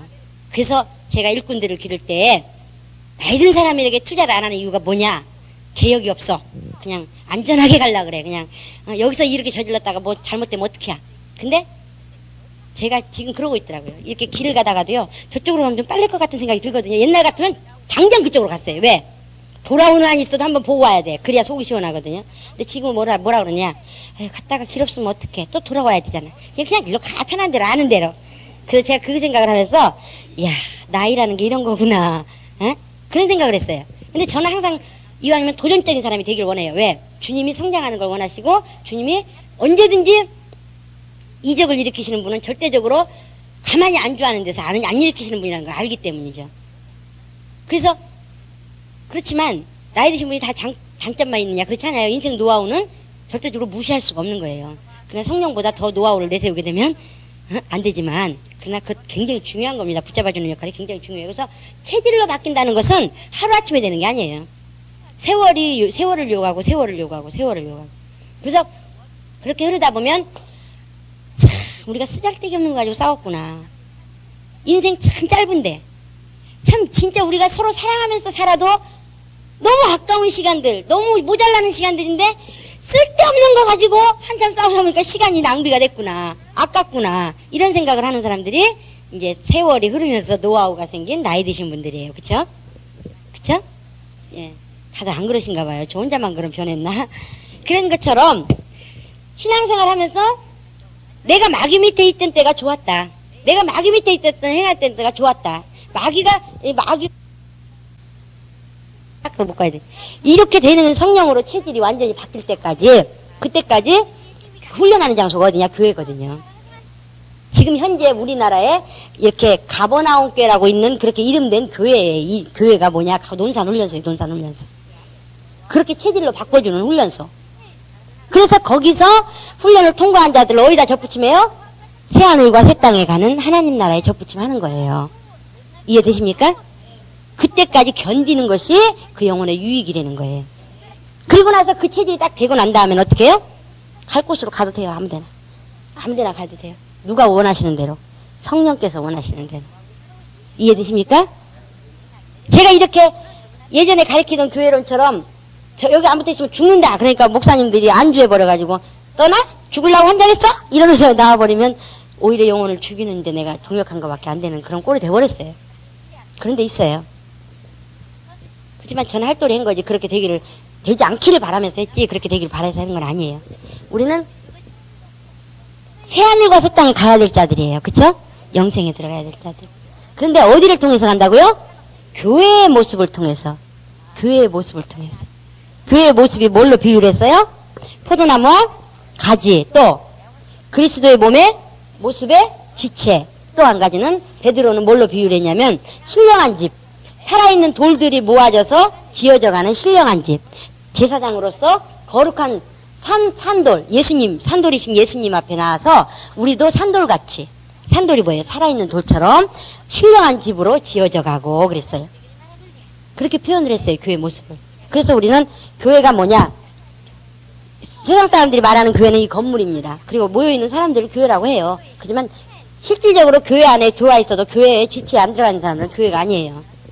근데 그것이 얼마만큼 중요한가에 대해서 조금 이따 다시 말씀드리겠습니다. 그래서 하나님께서 말씀하시는 교회는 어떤 거냐? 포도나무와 가지입니다. 예수께서 말씀하신 교회의 모습은 포도나무와 가지예요. 하나님 안에서 독생하신 분이 누구예요? 예수. 근데 뭘로 비유를 했어요? 포도나무로 비유했어요. 포도나무에 붙어있는 가지들인데 어떻게 붙어있어요? 교회를 통해서. 교회를 다른 말로 말하면 뭐예요? 목회자를 통해서. 그쵸? 무슨 말인지 아시겠습니까? 1대1로 예수에게 붙는 것이 아니라 목회자를 통해서, 목회자라는 가지를 통해서 또 가지가 연화해지고 이렇게 해서 교회의 모습의 포도나무가 되어서, 목적은 왜 이렇게 돼야 돼요? 그렇죠. 열매를 많이 맺으면 주님이 영광을 받으시고, 오늘 요한복음 8장, 요한복음 15장 8절, 그게 목적이에요. 교회의 목적. 무슨 말인지 아시겠습니까? 뭐 하기 위해서 이렇게 가지가 맺어져야 된다고요? 가지가 이렇게 연결돼야 된다고요? 열매를 맺기 위해서. 이런 포도나무 가지는 절대적으로 열매를 맺을 수가 없어요. 무슨 말인지 아시죠? 그래서 우리는 포도나무를 사람들이 생각할 때 포도나무가 이렇게 된다고 생각하는 사람 없어요. 그러나 우리가 교회가 이런 모습으로 바꾸려고 할 때는 반드시 전쟁이 한 번씩 나요. 네, 제가 이렇게 대부분 보니까 2년에서 3년 주기로 나더라고요. 왜 그러느냐? 2년에서 3년 동안은 사람들이 친해져요. 그래가지고 그때 뭐가 쌓아지냐면 인정. 사람과 사람과의 관계가 굉장히 인간적으로 친해져요. 그러다 보니까 인간적으로 친해지다 보니까 어느 순간에 하나님의 명령이 명령으로 전달이 안 돼요. 그러니까 그때는 하나님께서 작업을 하시는 거예요. 그게 뭐냐면 영적 전쟁이라는 거예요. 근데 영적 전쟁이라는 게 뭐냐? 다른 말로 말하면. 물론 내일 또 강조하겠습니다만 오늘 이제 영적 전쟁이라는 게 뭐냐? 자, 하나님으로부터 누가 나오셨다고요? 예수님, 그쵸? 예수님이 홀로 독생하에 나오셨어요. 그 예수님을 통해서 누가 일하신다고요? 성령께서, 그렇죠. 성령께서 일하셔요. 예수님을 통해서 붙어있는 가지들에게 성령께서 일하시는데, 그 성령께서 나오시기 전에 예수님이 왜 예수님께서 이 땅에 오셨어요? 하나님의 뜻을 나타내기 위해서. 무슨 말인지 아시겠습니까? 예수님도 자기 뜻을 가지고 있어요. 자기 의지도 가지고 있어요. 자기 생각도 있어요. 감정도 있어요. 근데 그것을 다 접어버리고, 왜? 아버지를 드러내기 위해서. 아버지 뜻을 나타내기 위해서. 무슨 말인지 아시겠어요? 그래서 아버지 뜻을 나타내고자 하는 데 있어서 누가 거기를 일하셔요? 성령께서. 성령도 자기 감정이 있고 생각이 있어요. 로마서 8장 34절에 보면 성령께서 성령의 생각을 하나님께서 아시나니 그랬어요. 성령도 생각이 있어요. 의지가 있고. 그지만 자기 생각대로 하지 않고, 자기 의지대로 하지 않고, 자기 감정대로 하지 않고, 누구 뜻대로. 아버지의 뜻, 거룩한 뜻을 나타내는데 성령께서 일하셨어요. 무슨 말인지 아시죠? 그래서 그 뜻이 뭘 통해서? 가지를 통해서 계속 나타내야 돼요. 나타나야지만 열매가 맺어지고 그 열매를 통해서 영광이 나타나는데, 나타날 때 성령께서 나타내 주셔야지만 영광이 되는 거예요. 요한복음 16장 보면 1절. 성령께서 그 영광을 나타내신다 그랬어요. 그런데, 자, 여기를 통해서 뭐가 흘러나가야 된다고요? 물론 성령께서 흘러나가시는데 성령께서 뭘 흘려보내요? 예? 예? 영양분인데 그 영양분을 흘려내는데 그러니까 뭐를 나타내기 위해서 흘려내냐고. 열매를 나타내기 위해서요. 하나님의 뜻을 나타내기 위해서. 하나님의 뜻을 나타내다 보니까 열매가 되는 거예요. 무슨 말인지 아시겠습니까? 성령께서 말씀을 토대로 해서 하나님의 말씀을 받은 자들을 통해서 뭘 드러내냐면 하나님의 뜻을 드러내는 거예요. 하나님의 뜻을 나타내는 거예요. 하나님의 뜻을 나타내니까 자연스럽게 뭐가 나왔냐면 열매가 나온 거예요. 무슨 말인지 아시겠어요? 그래서 예수님을 통해서 우리의 맏형 되신 예수님, 그쵸? 우리 맏형이에요, 맏형. 예수의 아버지를 우리가 아버지라고 부르는 이유는 맏형에게 우리가 붙었기 때문에. 그래서 예수의 아버지를 우리가 아버지라고 부르는 거예요. 붙어서 하나님의 뜻이 흘러나온단 말이에요. 성령께서 흘려내보니까 이렇게 나타내신단 말이죠. 말이 좀 이상하지만 어쨌든 잘 알아들으시죠? 무슨 말인지? 나타내는데 갑자기 하나님의 뜻을 받지 않고 뭘로 딱 여기가 멈춰져 버리냐? 내 뜻이 딱 세워져 버렸어요. 내 뜻이 나타나 버렸어요. 내 뜻이 딱 서버렸어요. 그러면 하나님의 뜻이 더 이상 갈 수 있어요? 없어요? 없어요. 그래서 여기서 전쟁이 나는 거예요. 무슨 말인지 아시겠습니까? 전쟁이 뭐와의 전쟁이냐? 하나님의 뜻이 나타내고자 하는 데 있어서 자기 뜻이 드러나 버리는 거예요. 여기서 인간의 뜻이. 예수님도 당신 뜻을 가지고 있지만 뜻 드러내지 않고 오직 하나님의 뜻을 드러내기 위해서 일하셨는데, 예수님께 붙은 우리가 내 뜻을 나타내면 되겠어요? 안 되겠어요? 작품이 안 나오죠. 작품이 안 나오는 거예요. 교회가 마찬가지예요. 교회가 어디에 붙어 있는 거예요? 예수님께 붙어 있는 거예요. 포도나무와 가지에서. 예? 그래서 붙어 있어요. 가지로. 근데 예전에 사람들이 알고 있는 포도나무와 가지의 내 모습이 그냥 예수님께 직접 붙는 게 아니라 하나님께서 원하시는 그 교회의 모습은, 그러니까 붙어 있는 모습은 이렇게 붙는 게 아니라 목회자를 통해서 붙고 또 붙어야지만 뭐가 맺어져요? 열매. 주님께서 원하시는 건 목적이 뭐예요? 교회를 세워주시는 목적이 물론 그렇죠. 근데 지금 여기서 말하고자 하는 그것은 열매를 많이 맺도록 하는 것이 하나님이 포도나무를 얘기하신 목적이란 말이에요. 그러니까 이렇게 붙어야지만 열매를 많이 맺을 수 있지. 이렇게 붙어가지고는 붙어있는 게 목적이 아니잖아요, 지금. 무슨 말인지 아시겠습니까? 지금 요한복음 15장 1절부터 8절까지 말씀드리는 건 붙어있는 목적으로 지금 얘기하는 게 아니에요. 붙어서 뭘 해야 돼요, 궁극적으로? 열매를 많이 맺어야지만 하나님께 영광을 나타내는 거예요. 우리 전체 모든 삶의 목적이 뭐예요? 영광 아닙니까? 하나님의 영광이 나타나야 되는데, 누구를 통해서? 예수를 통해서.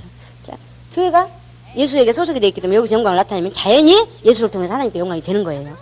근데 그 영광을 나타내는 것이 뭐라고요? 열매를. 우리 15장 8절 다시 한번 큰 소리로 다 같이 합독해 보겠습니다. 15장 8절. 다 같이 시작. 너희가 과실을 많이 맺으면 내 아버지께서 영광을 받으실 것이요 너희가 내 제자가 되리라. 그러니까 이 포도나무와 가지의 비유를 말씀하신 목적은, 물론 중간 과정은 뭐냐, 붙어있지 않으면 열매가 안 되니까 당연히 붙어 있어야죠. 그쵸? 그러나 목적은 뭐예요? 열매를 많이 맺어서 아버지께 영광이 돼야 된다는 거예요. 그 열매를 많이 맺으려면 어떤 모습으로 해야 되느냐? 가지가 가지에 연결되고 가지에 연결되고 가지에 연결돼서 이런 것들이 나중에 가서 열매를 많이 맺을 수 있는 그런 환경으로 이렇게 바꿔야 되는 거예요. 근데 그 열매는 누가 맺어주느냐? 누가 맺는다 그랬어요? 아버지께서. 우리는 뭐 하면 돼요? 그냥 붙어만 있으면 되는 거예요. 붙어만 있으면. 또 원수는 어떻게든지 붙어있지 못하게 하려고 어떻게 해요? 이런 거, 저런 거. 문제를 통해서 계속 떨어져나가게 만들려고 막 발악을 합니다. 근데 알아야 싸우지. 사람으로만 보여지지, 원수가 그 뒤에서 조장한다는 게 안 느껴져요. 저는 다른 교회 집사님들이 상담해오고, 저는 절대로 어느 교회냐고 묻지 않습니다. 왜냐면 부담을 가지니까. 전화해오면, 저요, 교회는 밝힐 수가 없는데요. 괜찮습니다. 왜? 그 영혼에 대해서 상담을 해주는데 교회가 무슨 상관이 있겠어요. 근데 그런 상담을 제가 전화를 많이 받는데, 제가 너무너무 마음이 아픈 것은 그들이 정말 너무 불쌍하다는 생각이 들 때가 있어요. 왜? 하나님이 원하시는 걸 그 집사는 알고 있어요. 근데 목사님은 하나님이 원하시는 게 뭔지를 몰라. 그러니까 거기서 못 견디는 거야. 왜? 근데 못 견디는데 그 사람이 지금 나오지 못한 이유는 뭐냐? 교회 떠나면 저주받는다는 거다. 그래서 제가 너무너무 불쌍해서 그 교회는 떠나도 저주 안 받습니다. 그랬어요. 왜냐면 어차피 하나님 뜻이 안 흐르는데 거기 붙어 있어봤자 마른 가지죠, 뭐. 안 그래요? 그래요, 안 그래요? 하나님이 뜻이 흐르는 데만 성령께서 일하시는데, 그 성령께서 일하셔야지만 살아있는 가지인데, 그 살아있지 않은 가지, 그렇다고 해서 또 어디 가서 주책맞게 이 교회는 안 살아있는 가지고 뭐 이게, 그러지 마세요, 제발. 난 말 한마디 할 때마다 그냥 조바심 나는 게, 어떤 교회가 그랬다 그러더라고요. 이 교회는 뭐 영적 수준이 유치밖에 안 되는데 왜 이런 데서 다니냐고. 고농축액을 먹을 수 있는 이렇게 하는 교회, 그런 교회를 오라고 이렇게 얘기했더니 그건 하나님에 대해서 모르는 거예요. 아무것도 모르는 거예요. 예? 우리만 아는 거예요. 무슨 말인지 아시겠습니까? 우리가 알고 분별만 하는 거지. 가가지고 또 이 교회 죽은 교회니까 이쪽으로 오세요. 이렇게 절대 말하시면 안 돼요. 나중에 이제 영적 전쟁에 대해서 얘기할 때 다시 또 얘기하겠습니다. 절대로 교회나 목회자 건드리면요, 그 영혼 밑에 있는 영혼들 전부 다 건드리는 거예요. 실족하게 하는 거예요. 절대 건드리지 마세요. 그건 아주 우리가요, 아무리 약한 상황이라도 해야 될 짓이 있고 안 해야 될 게 있어요. 저는 철학이 그래요. 돈은 다 잃어버려도 사람은 안 잃어버리길 바래요. 모든 걸 다 잃어버려도 사람과의 관계는 잃지 않기를 간절히 원하는 철학이 있어요. 소신이 있어요. 그러니까 삶 속에서. 많은 걸 다 잃어버렸다 할지라도. 그럼 사람을 돈 주고 살 수 있느냐? 못 사거든요. 돈은 있다가도 없고 없다가도 있을 수 있어요.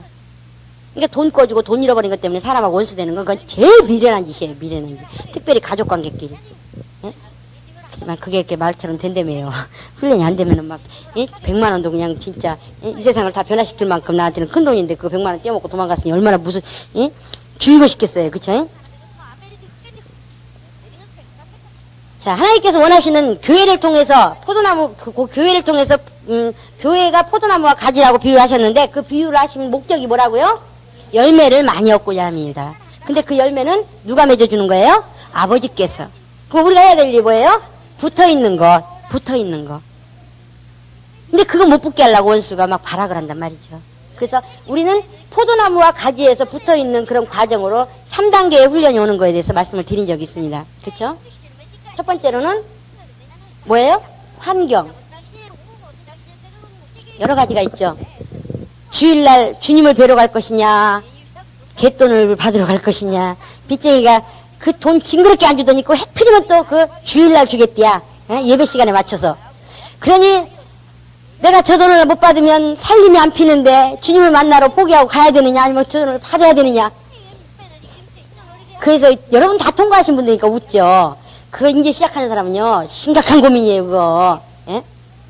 또 동생 결혼식이 있는데 결혼식을 가야 되냐, 주님을 만나뵈러 가야 되냐, 이 고민 안 해본 사람은 쉽게 생각하지만 해본 사람은 그게 얼마나 진짜 피를 말리는 전쟁이라는 걸 압니다. 또 뭐 있죠? 또 뭐 있어요? 시어머니가 제사 지내는 거는 그거는 나중에 이제 지금 제 시어머니께서 오셨는데 교회를 가야 되냐 말아야 되냐, 어떤 그런 것들. 하여튼 우리 삶 속에서 환경이에요. 다 밖에서 주님을 택할 것이냐, 이것을 택할 것이냐, 그런 두 가지 기로에 놓여 있을 때 주님을 택하는 테스트가 와요. 테스트. 단계, 3단계에 거치는 건 테스트예요, 테스트. 평상시에는 그냥 몰라요. 못 느끼다가 어느 순간에 딱 위기에 닥칠 때가 있어요. 근데 이때 하나님을 택하지 않고 뭘 택해요? 환경을 택하면 그 다음에 잠잠해져요. 그랬다가 또 어느 정도 조금 성장하려고 좀 이렇게 움틀하면 또 와요. 똑같은 것이. 못 이겼기 때문에 한 번. 근데 처음 테스트 할 때는 100% 힘을 가지면 통과했다. 그러면 두 번째 테스트 때는 200%를 가져야 돼. 왜? 원수가 한 번 딱 얕다가 봐서 딱 쳤는데 넘어갔어요. 근데 뺏길 것 같아요? 저게 약점이야. 저것만 치면 저거 내 손 안에 든 밥이야. 이렇게 해가지고 가만 안 둔다고. 그러니까 처음에 환경이 왔을 때 그냥 한 번 죽지 두 번 죽냐고 그냥 딱 치고 나오면 이기는 거예요. 그러나 못 이기면 평안한 것 같아. 성장 안 할 때는. 그래서 성장하려고 조금만 좀 비비적거리면 다시 또 이 환경이 와요. 테스트 반드시 거쳐야 돼요. 두 번째 단계는 원수까지도 사랑하는 거예요. 나에게 해를 끼친 자도, 나를 억울하게 한 자도, 나를 어떻게 괴롭힌 자도, 그까지도 안을 수 있는 용서. 우린요, 예수님께서 우리를 용서하신 그 용서가 밑바탕이 된 거예요. 그 밑바탕이 되지 않고는 절대적으로 내가 나에게 죄 지은 자를 사해준 것 같이 나의 죄를 사해 줍시고, 이게 기본이에요, 기본. 무슨 말인지 아시겠어요? 그래서 처음에는 사람을 미워해도 주님께서 뭐라고 안 하세요. 그냥 수준이 그러니까. 근데 어느 정도 딱 성장했다 그러면 내가 미워하는 마음만 가지면 주님께서 안 기뻐하셔. 형통하진 않아. 뭐가 그냥 여기에 그냥 먹다 체한 것처럼 항상 그냥 안 끌끌매. 그래서 헌금도 하면서도 끌끌매. 그래서 내가 저 사람 용서 안 했는데 내가 헌금하면 하나님 안 받으시지. 알아. 들어가지고. 들은 것 많아가지고. 어떻게든지 용서하는 훈련이 통과해야 돼요. 저도 해봐서 알아요. 천막교회 때 저를 억울하게 하고 간 사람을 용서를 하려고 그러는데 용서했어. 이 지식적으로는 용서했어요. 마음으로도 용서했어요. 근데 누가 그 사람이 이름만 불면 나도 모르게 올라오면서 막 화가 나가지고 괜히 혼자서 막 응? 이 용서하는데 제가 3개월 걸렸어요. 3개월 동안 뭐 했느냐. 막 처음에는 주님 용서하게 해주세요. 그러다가 나중에는 안 되니까 주님 용서 못하는 절 데려가 주세요. 또 그래도 안 되니까 그러면 내가 여기서 어떻게 살아요? 뭐 해가면서부터 시작해서 이제 금식까지 들어가고 금식 밥 먹듯이 하고 막 하루 7시간씩 기도하고 그러는데도 용서가 안 되는 거예요. 용서가. 그러다가 마지막에 이제 주님께서 그래도 불쌍히 여기셔서 그를 불쌍히 여기는 마음이 생기더라고요. 제 앞에서 막 저한테 그냥 이렇게 뭘 던지듯이 막 그렇게 행동하는데도 어린아이가 투정하듯이 그 불쌍히 여기는 마음이 생겨요. 그게 제 마음이 아니라는 걸 너무 잘 알죠. 왜냐면 3개월 동안 불쌍히 이기려고 나중에 안간힘을 쓰고 노래 그랬는데도 안 된다는 거 알거든요. 경험했거든. 아주 굶어봐도 안 되고, 굶으면 혈기가 없어지니까 좀 될라나 해가지고 해도 안 돼. 내 힘으로는 진짜 안 돼요. 근데 그 마음이 생겼다는 건 이건 분명히 하나님 주신 거다. 정말 나를 불쌍히 여기셔서 하나님께 주신 거다 하는 걸 깨달아지니까 그때 얼마나 제가 통곡하며 울었는지 모릅니다. 저 같은 걸 주님이 불쌍히 여겼다는 것에 대해서 얼마나 감사했던지 막 딴 사람은 아마 그 사람이 뭘 던졌기 때문에 제가 저기서 운 줄 알 거예요. 근데 저는 그게 아니었어요. 세상에 그렇게 3개월을 금식해가면서 기도해가면서 용서하려고 발버둥을 쳐도 안 됐는데 어떻게 이렇게 하나님이 주시니까 그를 안고 싶고 불쌍히 여겨지고 정말 그가 원하기만 한다면 가서 그냥 끌어안고 사랑한다고 얘기해주고 싶은 그런 마음이 밑에서부터 생기더라니까요. 그래서 이거는 죽었다 깨나도 내 마음은 아니다. 하나님이 여러 가지 주셨다. 그래서 감사해서 막 울었어요. 그때 용서라는 걸 제가 경험했어요. 그래서 그때 제가 나는 사랑이라는 게 없구나. 근본 내한테는 저는 막 처음에 여기 내려올 때요, 저 같은 그룹에 있는 전도사님들이요, 저보고 사모 잘할 거라 그랬어요. 왜냐하면 사랑이 풍성하니까. 저도 또 그렇게 생각했어요. 그래가지고 오자마자 부딪힌 게 뭐냐 이거예요. 그래서 제가 주님 앞에 고백하기를, 저는요 사랑이라는 건 찾아볼 수가 없네요.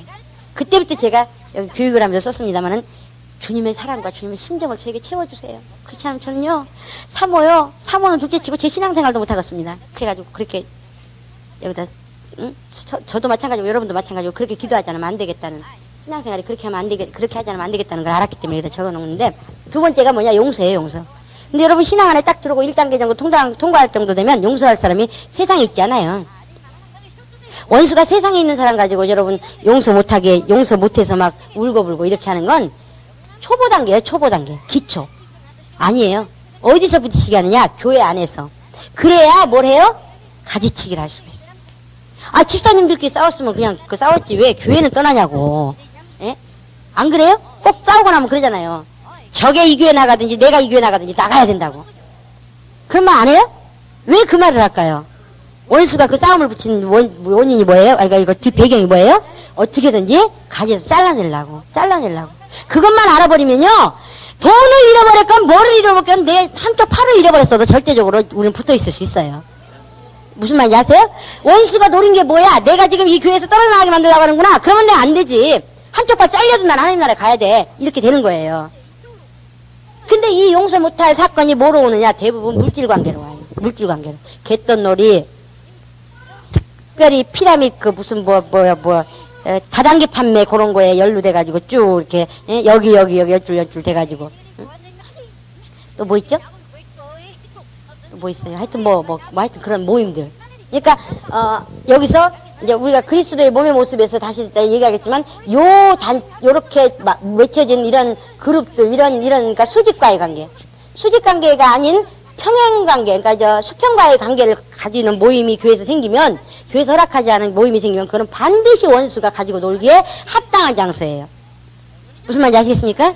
그래서 수평관계는 모이지 말라는 거예요. 무슨 모임을 만들지 말라는 거예요. 무슨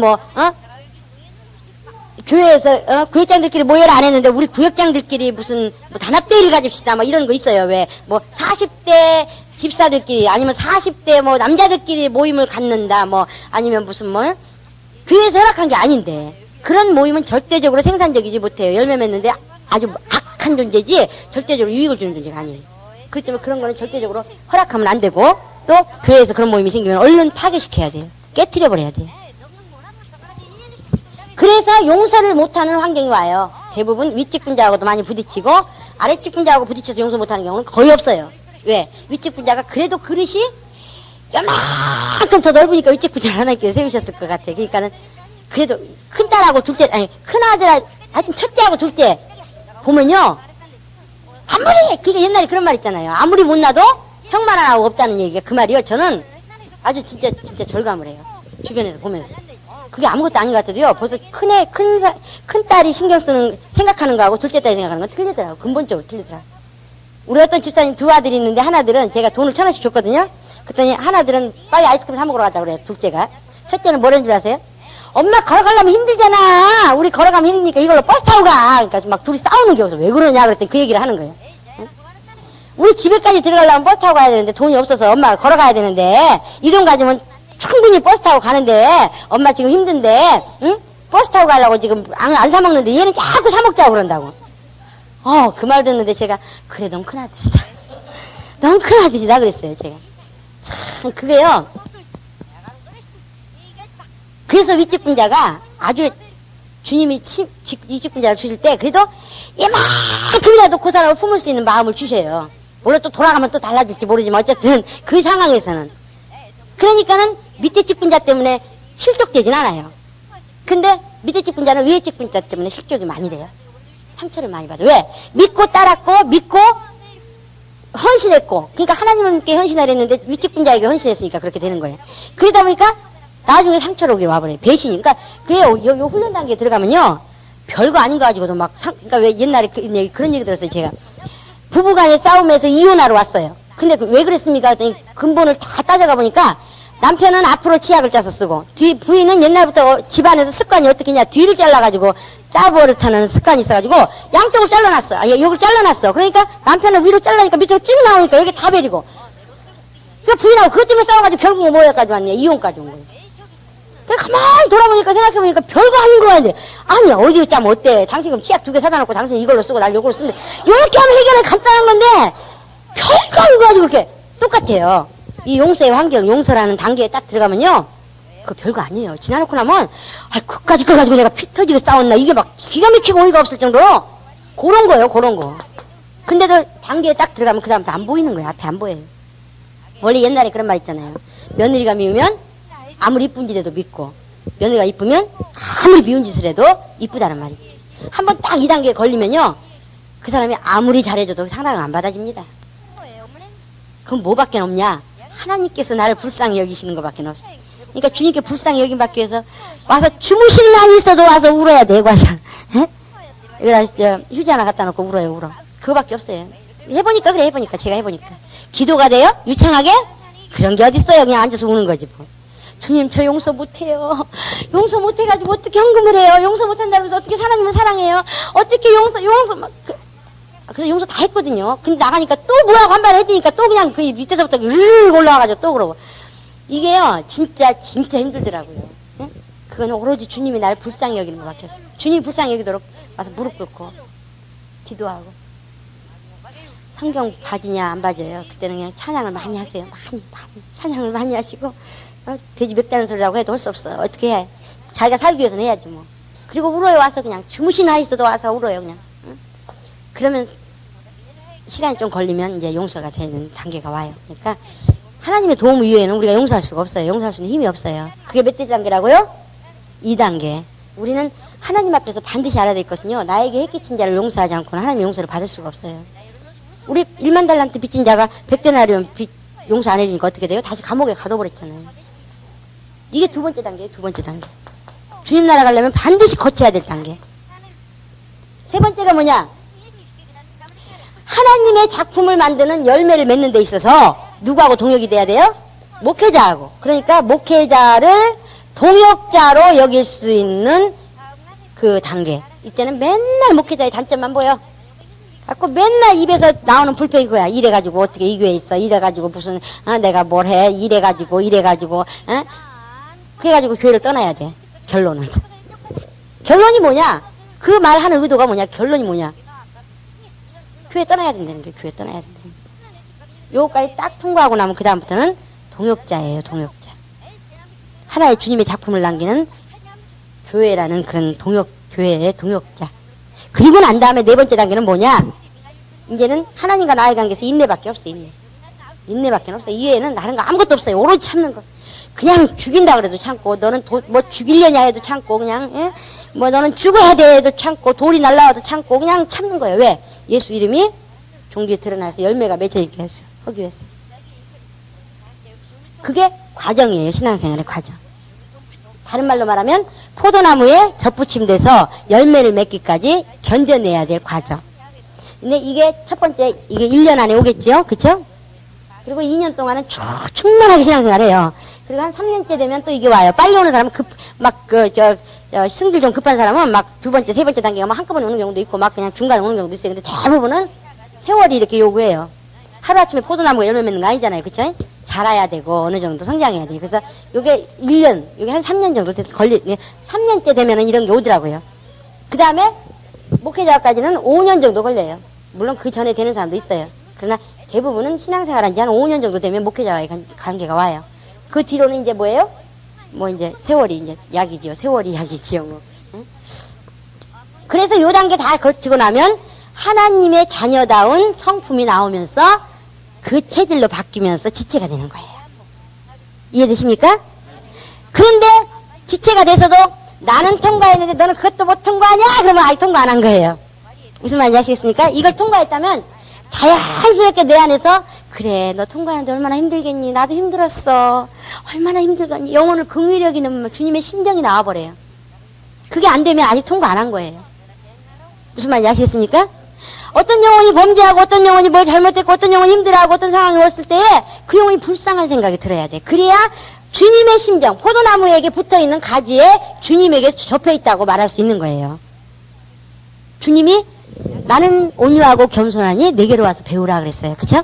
겸손이라는 건 뭐냐? 주님 앞에서 내 뜻을 내놓지 않는 거예요. 오로지 주님만 나타나도록 하는 거예요. 온유는 뭐냐?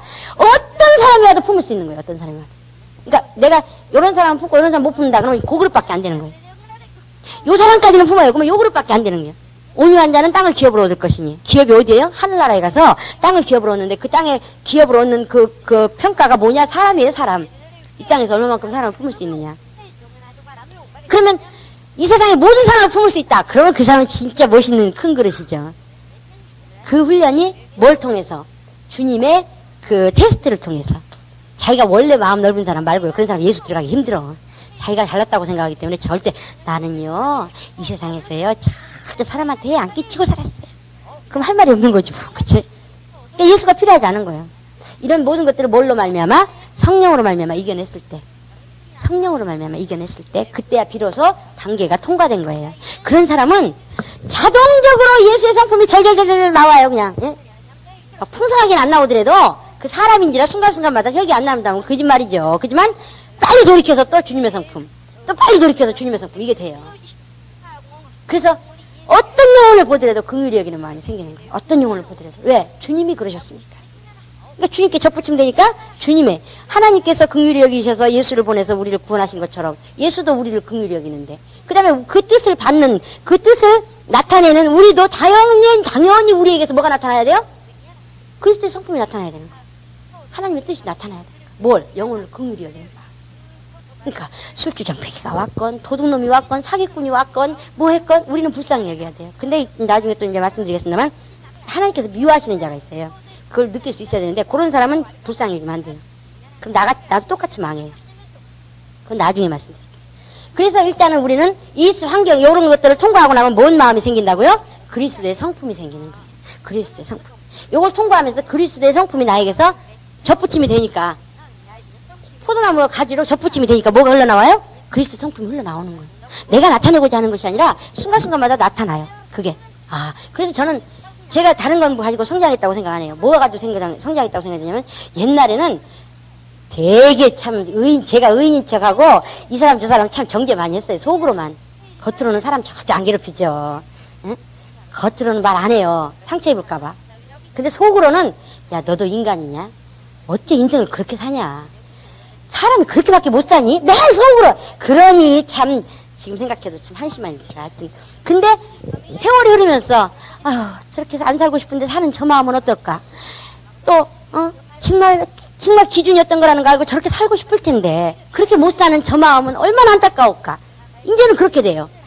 그러면서 내가 야 너 참 많이 컸다. 예전에 너를 보다가 지금 너를 보니까 참 많이 컸구나. 이게 저절로 되더라고요.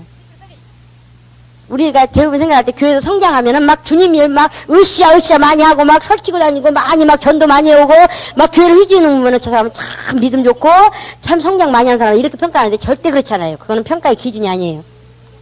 평가의 기준은 어떤 사람이냐? 어떤 영혼이 와도 주님의 심정으로 품을 수 있는 사람. 그 사람이 주님의 심정, 주님의 사람이고 주님의 심정을 가진 사람이고 주님께 붙어있는 사람이고 하나님께서 원하시는 하나님의 사람이에요. 무슨 말인지 아시겠습니까? 우리는 기준을 잘못 알아서 사람들이 평가 기준을 잘못 알아가지고 교회가 막 쑥대밭이 되고 교회가 엉망이 되고 교회가 뭐 저 사람은 우리 수준이 안 맞으니까 오지마 우리 교회 수준은 우리 교회 덕이 안 되니까 들어오면 안 돼 이런 그런 기준을 세우는 그런 교회가 있어요. 그건 절대적으로 하나님의 교회가 아닙니다. 하나님의 교회라면 하나님의 성품이 나타나야 돼요. 하나님의 성품이. 예? 그런데 성경에 보니까 교회가 양만 있느냐. 욕심 같아서는 양만 있었으면 좋겠는데 양만 있는 게 아니라 염소도 있고 뱀도 있고 그러니까 뱀이 있다는 게 아니라 염소가 있다는 게 아니라 성품이 기질이 또 특성이 그런 사람들을 분별할 줄 알아야 돼요. 그게 영분별이거든요. 그런 사람을 대하는 건 또 틀릴 수 있어요. 근데 어쨌든 그것까지는 여러분들이 나중에 지도자 해보다 보면 알아요. 지도자 하다 보면 저 사람은 염소다. 그럼 또 너무 제가 웃긴 경험은 뭐냐면 양은 와가지고 이런 교육 하잖아요. 뭐 혹시 저 양 아니에요? 그렇다고 다 오지 마세요 저한테. 저 혹시 염소 아니에요? 하고 물어와요. 근데 이 염소는요, 염소 역할하는 사람 뭐라는 줄 아세요? 물어보지도 않아. 난 절대 염소 아니야. 아, 누가 당신 염소라고 했어요? 너무 웃기는 특성이 그래요. 난 그 말 들으면서 얼마나 웃었는지 몰라, 혼자서. 내가 염소라고 했어? 왜 혼자 염소 아니라고 그러는 거야? 근데 그 사람이 염소예요. 기질이. 너무 참 희한한 걸 봐요, 제가. 근데 어쨌든, 그래서 교회는 참 기질이, 다양한 기질들이 있습니다. 그러나, 결론적으로 나중에 예수께 붙어 있는 사람이라면, 진짜 예수께 붙어 있는 사람이 예수의 성품이 나와야 되는 거예요. 예수의 성품이 뭐냐? 나는 온유하고 겸손하니, 내 멍에를 메고, 내 짐은 쉽고 가벼우니, 내 멍에를 메라 그랬죠. 응? 나는 온유하고 겸손하니. 예수님이 뭐라 그랬어요? 나는 온유하고 겸손하니. 그러니까, 예수님의 멍에를 메고 예수님께 소속이 돼서 붙어 있다면, 나도 온유하고 겸손해야 되는 거예요. 자동적으로. 그래야 되는 거예요. 세상 사람이 보면 병신 같죠? 어디 가서 섬기는 일을 하면 그 사람은 뭔가 덜 된 사람 같죠? 그러나 대접받는 자보다는 섬기는 자에 있는 게 하나님 앞에 지혜로운 자예요. 저는 그래서 대접받는 거 별로 안 반가워해요. 대접받는 자를 가지도 않아요, 또. 그러니까 저희 목사님이 어디서 왜 안 오냐 그러면 우리 집 사람은 일 시키면 할 일이 있어야 오지 일 안 시키면 안 온대요. 그래. 원래 제가 그래요. 저 원래 신조가 그래요. 가서 할 일이 있으면 제 돈 들여서라도 가요. 아니, 거기 있는 사람 다 돈을, 응? 막 쌀을 몇 천가마를 팔아서 그 사람을 해줘야 된다 한다라도 가요, 저는. 그건 이익이니까. 근데 가서 대접받으라 그러면 거기서 돈을 보따리로 준다 그러면 갈 수 있겠지. 그지만, 웬만하면 안 가요. 만약에, 제가 생각할 때 저는 가치 없는 돈이야. 별로 몇십만 원이야. 그러면 안 가요. 제가 몇십만 원짜리 아니잖아요. 적어도 몇억 준다 그래야 가지 말이야. 어쨌든 그래요. 할 일 없는 데 가서 돈이나 벌어야 되겠다 하면 또 100만 원 준다 그러면 또 갈지도 몰라요. 근데 어쨌든 돈을 싸놓고 오라 그래도 대접받는 자는 별로 가지 않는다는 그 소신이 있거든요. 근데 사람들은 대부분 자기 평가 기준에 의해서 섬기는 자는 천해 보이고 뭔가 밑에서 일하는 자는 천해 보이고 대접받는 자는 굉장히 위대해 보이는 것처럼 그렇게 평가 기준이 돼버렸어요. 우리는 절대 그래가지고 하나님 나라가 상관없어요. 특별히 제가 이번에 느낀 게 뭐냐면 그냥 개척교회에 있을 때라든가 또는 아직 직분이 어릴 때는요. 직분이 어리다는 말이 이상하지만 어쨌든 밑에 있다고 생각하는 사람들이 기준으로 생각하는 밑에 있을 때는요. 자기 관리하기 어렵지 않아요. 그렇게 힘들지 않아요. 근데 시간이 흐를수록 높은 자리에 사람들이 인정하는 그 부류에 올라가서 딱 그 자리에 앉은 다음부터는 자기 관리가 너무너무 힘든데 전쟁이에요. 이건 전쟁. 내가 가만히 있어도 사람들이 높여줘 버리는 거예요. 사람들이 높여줘 버려요. 그러니까 안 높아지려고, 안 높아져요. 근데 어느 순간 높아져 있어. 근데 이제 높은 데서 서치라이트를 잔뜩 받다 보니까 이제 어두운 데 가면 싫어. 사람 심리가 그렇더라고요. 너무 웃긴 게, 저요, 돈에 대해서 진짜, 욕심 없는 사람이거든요. 그리고 주님이라는 데 있어서는 제 돈을 투자해서라도 하는 사람이에요. 근데, 제가 세미나 가면 일회당 10만 원이에요. 기건 다 이렇게 기준이 돼 있어요. 물론 특별히 어떤 데 가면은 4일 동안 하고 있는데 100만 원 준 데도 있어요. 그지만 대부분은 10만 원. 그리고 좀 많이 주면 15만 원. 이번에 신성침 얘기하니까 15만 원 주더라고요. 근데, 예전에는 제가 그 교회 데리고 왔는데, 그 교회 득이 안 되는 바람에 제가 이제 다 수거해가지고 오거든요. 그냥 수거라는 게 그렇지만 어쨌든 받아가지고 와요. 근데, 어디 갔더니 세상에 5만 원을 주는 거예요. 아니, 5만 원 주신 것도 얼마나 감사해요. 그쵸? 그냥도 해줄란지라. 근데 순간에 마음에서 요만큼 뭔가 삐리삐리삐리삐리 하고 올라오는 게요. 아니, 세상에 5만 원을. 그래서 이제, 그러나 사람이 얼마나 회개했는지 몰라요. 에? 언제부터 내가 말이야. 버리장머리 없게 말이야. 5만 원이라니. 에? 저는 그런 받아도요, 제가 거의 쓴 적은 없어요. 다 이렇게 운전하고 가신 분 드리고, 이렇게 뭐 하는 사람 주고, 이렇게 하면서, 원래 개념이 없으니까, 제가. 매덕적인 개념이 있는데, 좀 그래요, 좀.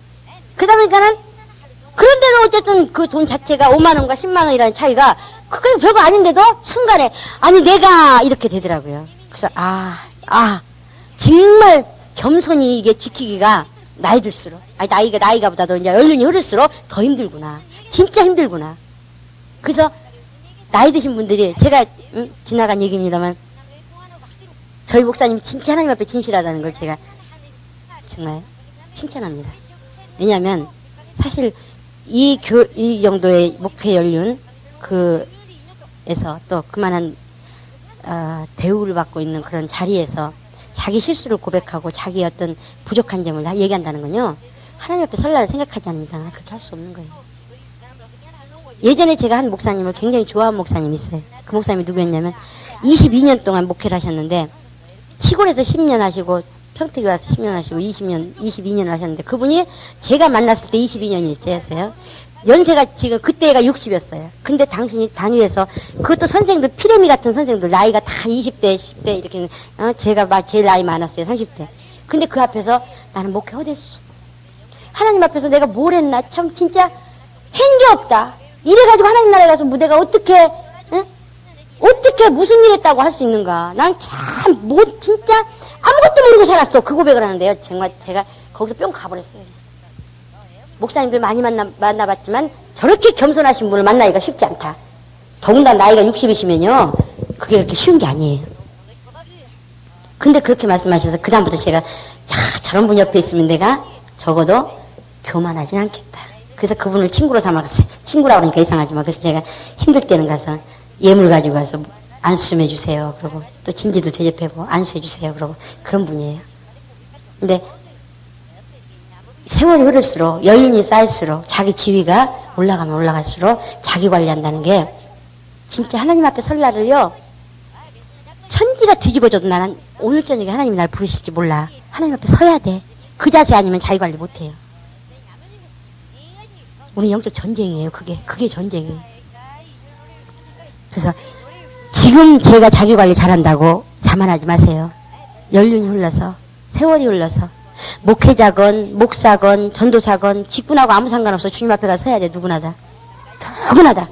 그때는 하늘나라에 가서는 직분 가지고 서열 따지잖아요. 이 땅에서 얼마만큼 하나님 앞에 하나님의 뜻을 나타내는데 사용됐느냐. 그거의 평가에 의해서 순위가 정해지는 거지. 거기서도 목사, 집사, 전도사 이런 거 안 따져요. 그러니까 제가 그런 얘기 하잖아요. 직분 어떤 걸 맡았냐가 중요한 게 아니라 나에게 맡겨진 직분에서 얼마만큼 주님께서 날 사용하셨느냐. 그것이 관점이라고. 어떤 분들은 제가 가끔 가다가 목사님들 대화하다가 그런 생각을 할 때가 있어요. 저분 차라리 목사님 아니었으면 하나님 나라에 가서 책망이나 안 듣겠다. 내가 목사인데 이런 걸 먹으라고 갖고 왔어? 이 말은 정말이에요. 이건요. 진짜 무서운 거예요. 내가 목사인데 대우를 안 해? 내가 사모인데 이따위로 대우를 해? 내가 수준에 이 정도 입을 옷이야? 옷을 이 정도 입을 수준이야? 이런 걸 선물하고 사왔어? 이렇게 말할 수 있는 그런 위치라면요. 진짜 하나님 앞에 그냥 그 사람들은 진짜 목회자 자리 놓는 것이 그 영혼의 유익입니다. 저는 그렇게 생각해요. 저는 제가 기도할 때 뭐라고 기도하냐. 제가 하나님 앞에 서야 될 것을 달려가다가 이제는 쓸모가 없어가지고 주님 나라에 설 것을 준비하는 것보다 또 그것을 일을 하는 것보다 뭉개적거리고 처박혀서 뒹굴면서 주님 영광 가리고 있거들랑 1초도 더 두지 마시고 목숨을 걷어가 주세요. 그렇게 욕심이 많은 사람이 영혼에 대해서. 그러나 내 마음대로 죽고 싶어서 죽는 거 아니고 1년 동안 겪어봤지만 대가 달라고 아무리 기도를 해도 안 가가지고 그러니까 미리부터 준비 기도해야 될 거 아닙니까? 혹시라도 제가 게을러서 제가 성장하는 것이 겁이 나서 안주해버려가지고 주님이 쓰시고자 하시는데 주님 영광 나타내는 것보다는 오히려 뭉개적거림으로 주님 영광을 가리는 일에 사용되는 시간이 더 많다면 주님 나는 이 세상에 미련 없사오니 1초도 더 머무르지 않도록 해주시고 내 육체를 끝내주세요. 내 영혼을 걷어가 주세요. 저는 그 기도를 수시로 해요. 하나님 앞에 설날을 생각하니까 그렇게 기도 안 할 수가 없어요. 그래서 우리는 지금 우리가 지금 이렇게 주님 앞에 그냥 이렇게 이랬을 때 그때 자기 관리하는 건 그렇게 힘들지 않아요. 세월이 흐를수록 내 위치가 좀 더 높아졌다고 생각하고 내가 뭔가 되겠다고 생각이 되는 그런 순간에 그런 사람들이 생각하는 그 수준까지 갔을 때 그때 나를 쳐서 하나님 앞에서 내가 정말 1분 1초도 하나님 앞에 설날을 생각하지 않는 시간이 없는 그런 자로 그런 자세를 갖춘다는 건 진짜 영적 전쟁이에요. 저는 젊어서요. 젊고 또 제 위치가 얼마나 올라갔으면 얼마나 올라갔겠어요. 여기 이제 한 발자국 요만큼 올라온 건데도 그거 내려오기 싫어가지고 아니야 그게 아니야 이러면서 얼마나 초라하게 망신을 당했는데 그런데도 내려오기 싫더라고요. 그러면서 제가 겪은 게 세월이 흐를수록 자기 관리하기가 힘들구나. 근데 저는 나이 젊으니까 여기서 팍 던져버리고 깨버리고 다시 돌아서도 일어설 수 있는 나이예요. 근데 목사님은 연세가 있으시. 모든 걸 놓기에는 너무너무 세월이 많이 흘러버렸어.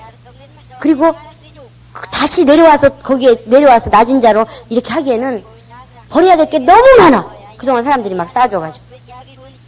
그러니까 너무 얼마나 아프시겠어요. 얼마나 아프시겠어요. 그것만 그 생각하면 그냥 마음이 너무 막 이렇게 마음이 막 안쓰러워요. 안쓰러워. 그러지 마세요. 여러분이 막 사람들 올려놓고 그 사람 올라가면 저거 교만해하고 이렇게 돌 던지는 일 그런 거 하지 마세요. 우리는 사람은 나를 훈련시키고 나를 쓰시기 위해서 하나님께서 사람을 붙여주신 것이지 그 사람이 무상이 되어버리면 안 돼요. 그러면 똑같은 일을 해요. 그래서 우리는 시간이 흐를수록 예수께 붙는 일에 철저하게 나를 관리하시고 자기 관리까지 막 믹서가 되는데 잘 구분해서 이렇게 하세요. 그냥. 그리고 세월이 흐를수록 내 안에서 뭐가 나타나야 돼요? 겸손과 온유. 겸손과 온유. 예수님에 붙어있는 시간이 흐를수록 오래되면 오래될수록 나에게서 나타나야 되는 게 뭐예요? 겸손과 온유. 그럼 정상적인 하나님의 사람이에요. 예수의 사람이에요. 그냥 나에게서 그게 안 나타난다 그러면 아직도 덧붙임이 덜 된 거고 아직도 뭔가가 지금 얘기 잘 흐르지 않도록 통로가 막혔든지 아니면 뭔가 잘못됐든지 뭐가 하여튼 뭔가 문제가 있어요. 문제가 있는 거예요. 우리 신앙의 기준은 내가 예수님의 사람이냐 아니냐, 예수님께 붙임이 돼 있느냐 안 돼 있느냐, 돼 있다면 그리스도의 성품이 나타나야 되는 거고 그게 기준이 돼야 되지. 많이 뛴다 그래서 성경 많이 봤다 그래서 기도 많이 했다 그래서 뭔가 막 활동이 많다 그래서 그게 기준이 되면 우리는 속아요.